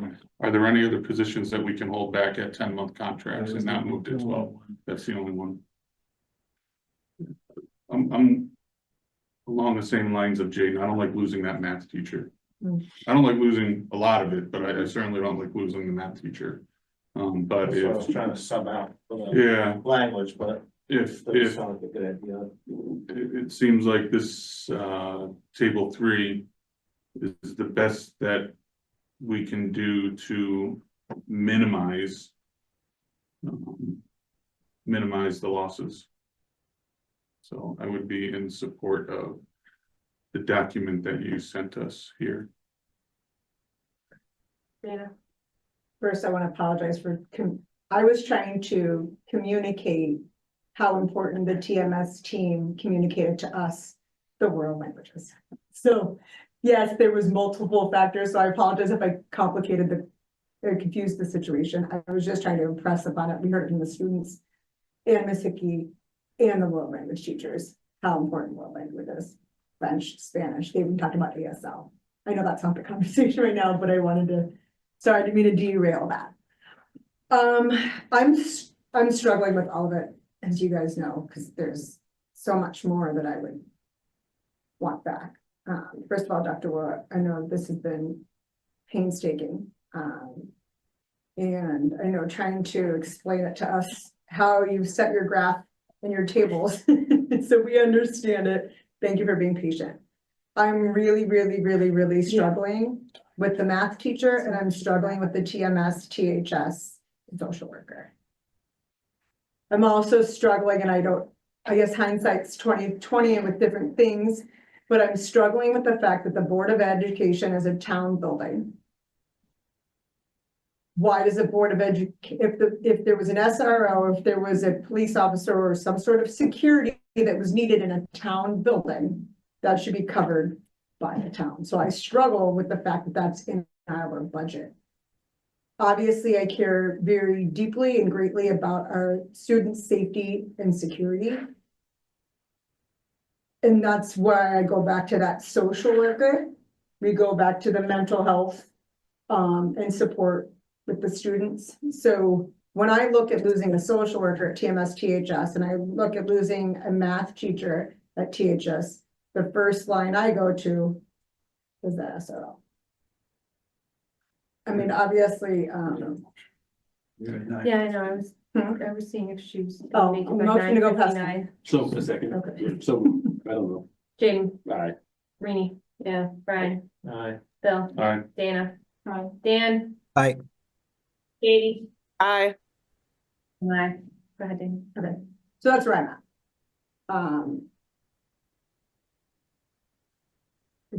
I think that I'm appreciative that the town actually looked at other funds that and allocated things. Anyways, that's right. Or you would stay? You would choose to stay with this list? I struggle with the SRO position on there. But you don't have anything that you're. Well, I did. I said I would take the TMS or THS. And you do know that that would leave us with 0 SROs. I'm only saying. this There's to no clarify. 2 halves anymore, No, no. that would be. period in the current. budget. We're looking to we're not gonna be able to fill a half position anyway, so. I just wanted to make sure you understood. 'cause I know, and again, I So look at just- it again, would be as 0. we've all talked before, like I feel strongly that that should be something provided by the town. I know that that's beyond where we're at right now. It's our, yes, we want to keep our children safe, so I don't want to say educate our kids and not keep them safe, so please don't skew my words. Because I really think we having the supports and the resources for our students needs to be a focus, and I get it, the safety and security is there. I'm struggling. I also feel that it's important that we are unified. And if I'm the outlier here with this, then I'm the outlier and I will be unified with the team. But I really feel like this is just, again, it's just a bad situation where we're at, so. I'm just gonna record you for now as switching the social worker up for the SRO. I think that's fine. You have every right to. Okay, Dan. Yeah, so I would be in support of where things stand as they currently are. Obviously, I'd love to see as well funding coming from somewhere else within the town for this SRO position, because we spoke so like at length multiple times as this is a important item for the town council. If we could make something happen there, that'd be great. But in addition to the safety, it's also the social worker that I'd like to see come back too. So I think those two work hand in hand, but obviously I don't feel good about any of these, but I'm fully supportive of where things stand today. If we can't get any other funding from town council, as this is I'm okay with Dr. Willis' thoughts on what he thinks would be the lowest impact. So if we have to move forward and can't find money elsewhere, I'm supportive of where it stands today. But those 3 items, certainly social worker, SRO, and math teaching would be something that I would want to try to save, but I'm not sure if we're going to be able to right now. So supportive of where it stands right now, but if we find anything else, those are my 3. Thanks, Dan. Katie? Sort of like the same as Dan and Dana, I'm really concerned about the THS nurse. Honestly, the nurses at THS do a great deal for the students there. Whether you have like a chronic health condition or you're just needing like a minute to yourself, they provide that to you. So I'm really concerned about losing that. I'm concerned about the social worker. I've said this before in meetings that I think the response is really important, but prevention and intervention can help stop those things. But I also can't agree that we don't have to have any SRO. None of it's good. I'm willing to go with this option because I think that this is the best that we could do at this point. I guess my thoughts are this, I just want to say something. To be fair, a request was not made at Wednesday night's meeting from anyone to ask town council to fund the SRO position.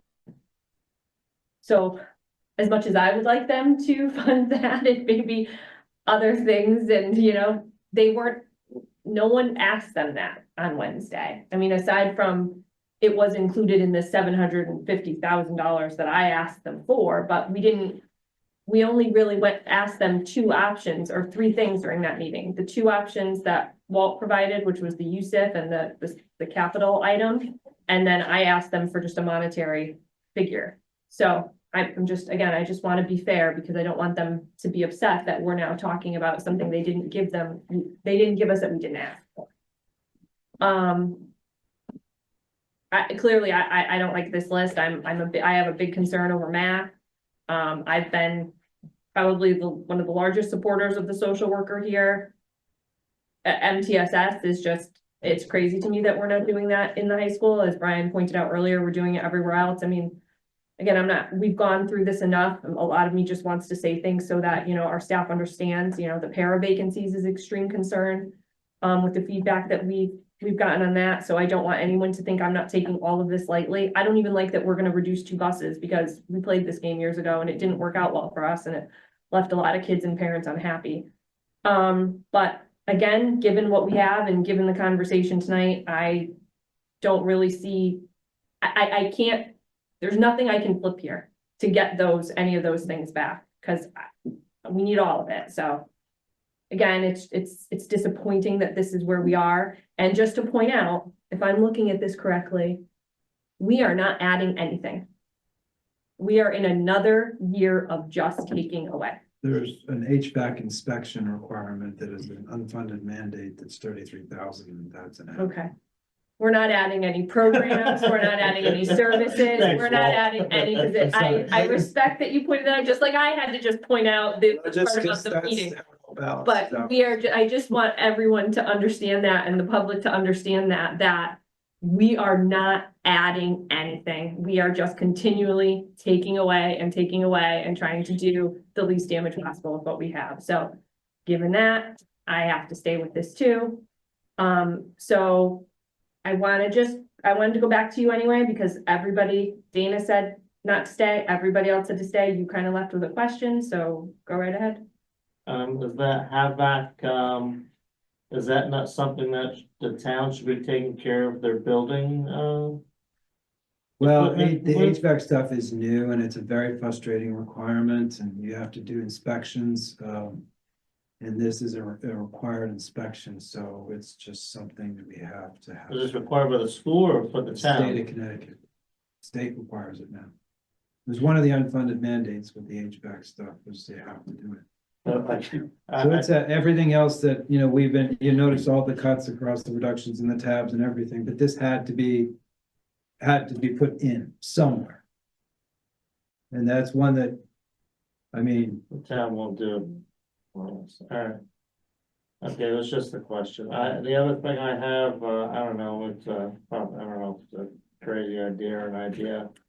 Is it, I would like to possibly add in the MTSS for 60,000 and is it possible to draw those 60,000 from the each shift insurance reserve fund to help get these older kids some much needed assistance.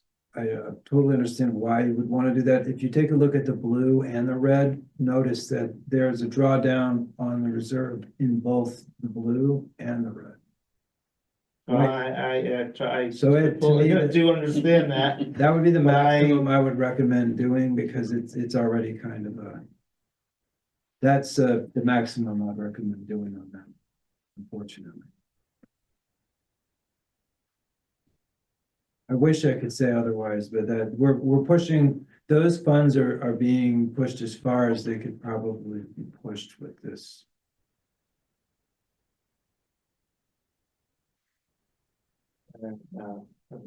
I'll. I would like that to happen, but, you say no, but that's what I would. You guys can order me to do whatever you want. I'm just saying it's, you know, Can I add to what you're saying, Brian? Yes, Did you also mention earlier in the conversation this evening that MTSS is something that's more likely a grant might pop up for, much as more likely. opposed to positions? Yeah, I wouldn't want to lose a position for a bunch, for some stuff. So, you know, there's still, so you're saying there's a chance, there's still a possibility that some of these funds, some of these things might get funded if grants happen to pop up onto that website you were showing us. Yeah, right. Anything that pops up, we're grabbing it. And Yeah. in my experience, positions do not come up as much as stipend opportunities. And that MTSS is stipends. Yeah, that's like there was a 60,000. para one that we got, that now we can allow the paras to do training for, you know, for ICL that they designed, and that just popped up and we grabbed it, right? But stipends and things like that are more likely to pop up than, you know, complete position replacement. So we might find 3 months from now, hey, we were able to get that because a grant popped up and I applied for it and we got it. Much more likely than a position. Right, okay. well, has there been grants for say in the last 2 years for that type of stipend? Not for MTSS directly, it's a fairly, So the last 2 years, there's been zero. otherwise I would have done it and then you wouldn't even have. So, I know you say there's a chance. Maybe our grant writing department can. Just full disclosure, I asked the same question. I also wanted to take it out of the RF. So it's only because of the concern about where those funds are. We don't have enough in the RF. You only have I 19,000. don't disagree with your That's in thinking, RF. but given the strong concern, This otherwise budget would I wanted to be do the same thing. I wanted to take 19,000. more out of insurance if we could, but being that we're in the situation we are already with insurance and likely, you know, even if we got a 0, it would still be the same amount next year. And knowing that we may have to draw from it again next year if we're in the same place, that's my concern, but I had the same question, if that makes you feel it. It shouldn't change your mind, but I just No, wanted you to know that yeah. I completely I thank you for that. agree. Yeah, I guess I'm okay with them, whatever this list is. I'm okay with it not being, I mean, you know. I know, I do. All right, so I'm gonna just swing back to you, Dana. We have 2 options. You are the one who wanted to do a switch out. We can look at No, that I'm if you gonna want change to. mine. I mean, Katie and Dan and I all said the same thing, and I totally hear you, Jen, that probably should have been more vocal at the town council Board of Ed joint meeting. I thought I had been pretty crystal clear with it, but at this point, I think our best scenario would be to go with what Dr. Willett has presented in table 3. Although it stinks, I mean, none of it's good, as we've all said ad nauseam. I would almost like to make a motion to move forward with his presentation tonight. I would second that motion for accepting motion. And I don't want to jump, because I know other people want to talk, but that's. The motion is probably to approve the reductions as presented in the Board of Ed, presented to the Board of Ed in the April 9th, 2025 meeting. Is that what you're saying? Yeah, call 3. Just because we don't have Lisa The here, wording for I'm trying to help I got Lisa it. with her wording. When Okay. she tries to look at the video. That's fine, Dana. We still have a discussion period. Right, eventually. So we have a motion, we have a second. We can discuss that. So does anybody have anything that they want to discuss on this motion that's on the table? Go, Jaden. Other than, just really quickly, that I think, again, who's here next year, who knows? But I think that's what you bring up, what you mentioned about this is a town building, why is this? I think this is absolutely worth the conversation next budget cycle and then perhaps we can swap out that SRO position for what are the odds we bring something back, we add, a teacher, very slim, but it's worth the shot. It's worth looking at. So your point that you mentioned of wanting the town to cover the SRO position, I think it's a fair conversation. Unfortunately, it might be too late in the conversation. We are where we are. We can't change any of it now. Things have been voted on, and the referendum's being prepared as we speak. But I don't want that to get lost. Just like what we were talking about a little bit before with the open choice. I don't want these conversations to get lost, whether I'm here or not. I don't want these conversations to get lost. So hopefully that's in the meeting minutes somewhere. Let's bring this back up, down the road and discuss this hopefully a little further. So I appreciate you guys bringing up some of these different solutions here. So that's all. Green. And, at the risk of possibly being run over by some students, there is the TMS athletics program for 30,000. I know I've talked to Bill a little bit about this, and there's some other opportunities out there for kids at that level. So, that might give you 30, and I don't know, I know it seems like this club thing is an all or nothing proposal. But I don't know that it necessarily has to be like that. So, maybe there's some room in there to save one of the things that's being proposed, whether it's the second SRO, whether it's the social worker, whether it's the math teacher. I'm just saying, you could, make some adjustments to those two line items and maybe bring back one of those other things. I'm not saying that that's the best way to go, but I'm just saying it is an option. I guess my concern, so thank you, agree. One, I think for discussion of a motion, we'd have to then look to amend the motion if we wanted to change those things. Again, just as a discussion point, like I said, I think that those things are things we need to look at for the future. My concern with tonight is that the timeline that we are on and going towards referendum and asking people to vote in support, I think that we're running out of days we'd have to have another meeting then to come back, look at that data, right? And then know what that dollar value is. So I don't think I think unfortunately we don't have the time for that with that timeline. That's my opinion. Other people can weigh in. And then I also just wanted to clarify, please don't take what I said for 1 second as not being in total agreement. But again, because, we are at a place of a compromise of two boards and we have a referendum to pass. And as much, again, as I believe our district deserves more than what we have, I do not want to risk that a referendum not passing would take more away. So I just wanted to be fair in the spirit of compromise that the town council reviewed the options, we presented them, and then gave us an answer on that. That's all, because I think it's important to our community to know that that meeting was, something that we all, knew what we were doing going into it, and we knew what we were doing coming out of it, So, it's just, for me, it's, this has been such an unstable situation in the past. I very much want it to be a stable one. I want it to be what's best for the community and all the divisiveness, and I want everybody in every department to be getting as much as they can. So that was the only reason why I clarified that, but it's not because I wouldn't be in favor of looking at about 100 more options. We just didn't present them 100 more options. Okay, any other discussion? Marini, do you want to amend the motion? No, I Okay, wanted to point it out. okay. All right, so with that, then I think we go and we vote on this motion, right? To the onliners, Dan, do we have anything right away? Dan, Katie, you have anything else you want to add to the discussion of the motion? Or I you don't. go- Okay, I'm good. Okay, all right, so let's go. Jaden, Aye. Rini, Aye. Brian, Aye. Bill, Aye. Dana, Aye. Dan, Aye. Katie, Aye. and I'm an aye as well. Motion passes. Okay, let's move on to L, new business, L1 superintendent evaluation. This is just a friendly reminder that it's coming up. Thank you. Oh, that was preparing to the for a rest of long my- day. I'm gonna, that's it. We're in. Old business, Well, I apologize. old business, I moved on. What's the reminder?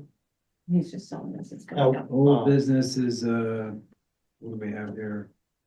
I don't know, do we have any old business? Not on the agenda. Nope. Okay, Round around. we've got nothing for board action, public participation. So comments must be limited to the items on this agenda. Do we have a 2-minute timer, Dr. Willett? I mean, it's still stuck at the Okay. bottom. Yeah. Would anybody in the room like to speak? Just- Of all the people, the crowds in the room. Would anyone online like to speak? Okay. Points of information? Anyone on the board like to say anything else? Toast. Yes, good. Yeah, sorry, I was No. seeing if there's an attachment for this other item, but Do you have a point of information? I don't No. want to see. now we go. Okay, I'm gonna move to the next. Future, Dr. Willett? Just a reminder that we do have a, you know, you like the instructional rounds, there's one coming up May 1st, so please register for it. It's a co-teaching one. It is a longer one than the others because you're going to multiple schools, but it's a great thing to see. Wasn't that getting cut though, the co-teaching or? It is not No, I'm entirely. not laughing, but I'm serious, I thought I saw it. And, it's, what is being cut is, the certain aspects of it that we get as training from EastCon, but the program itself is a program of our school system that wouldn't completely go away, because it's 30,000, only 19,000 of the training being cut. Oh. I'm excited for the co-teaching round. All right, I will accept a motion for adjournment. So moved. Second, Jayden, Aye. Rini, Aye. Brian, Bill, aye. Dana, Aye. Dan. Aye. Katie, Aye. and I. Meeting is adjourned, 10:18.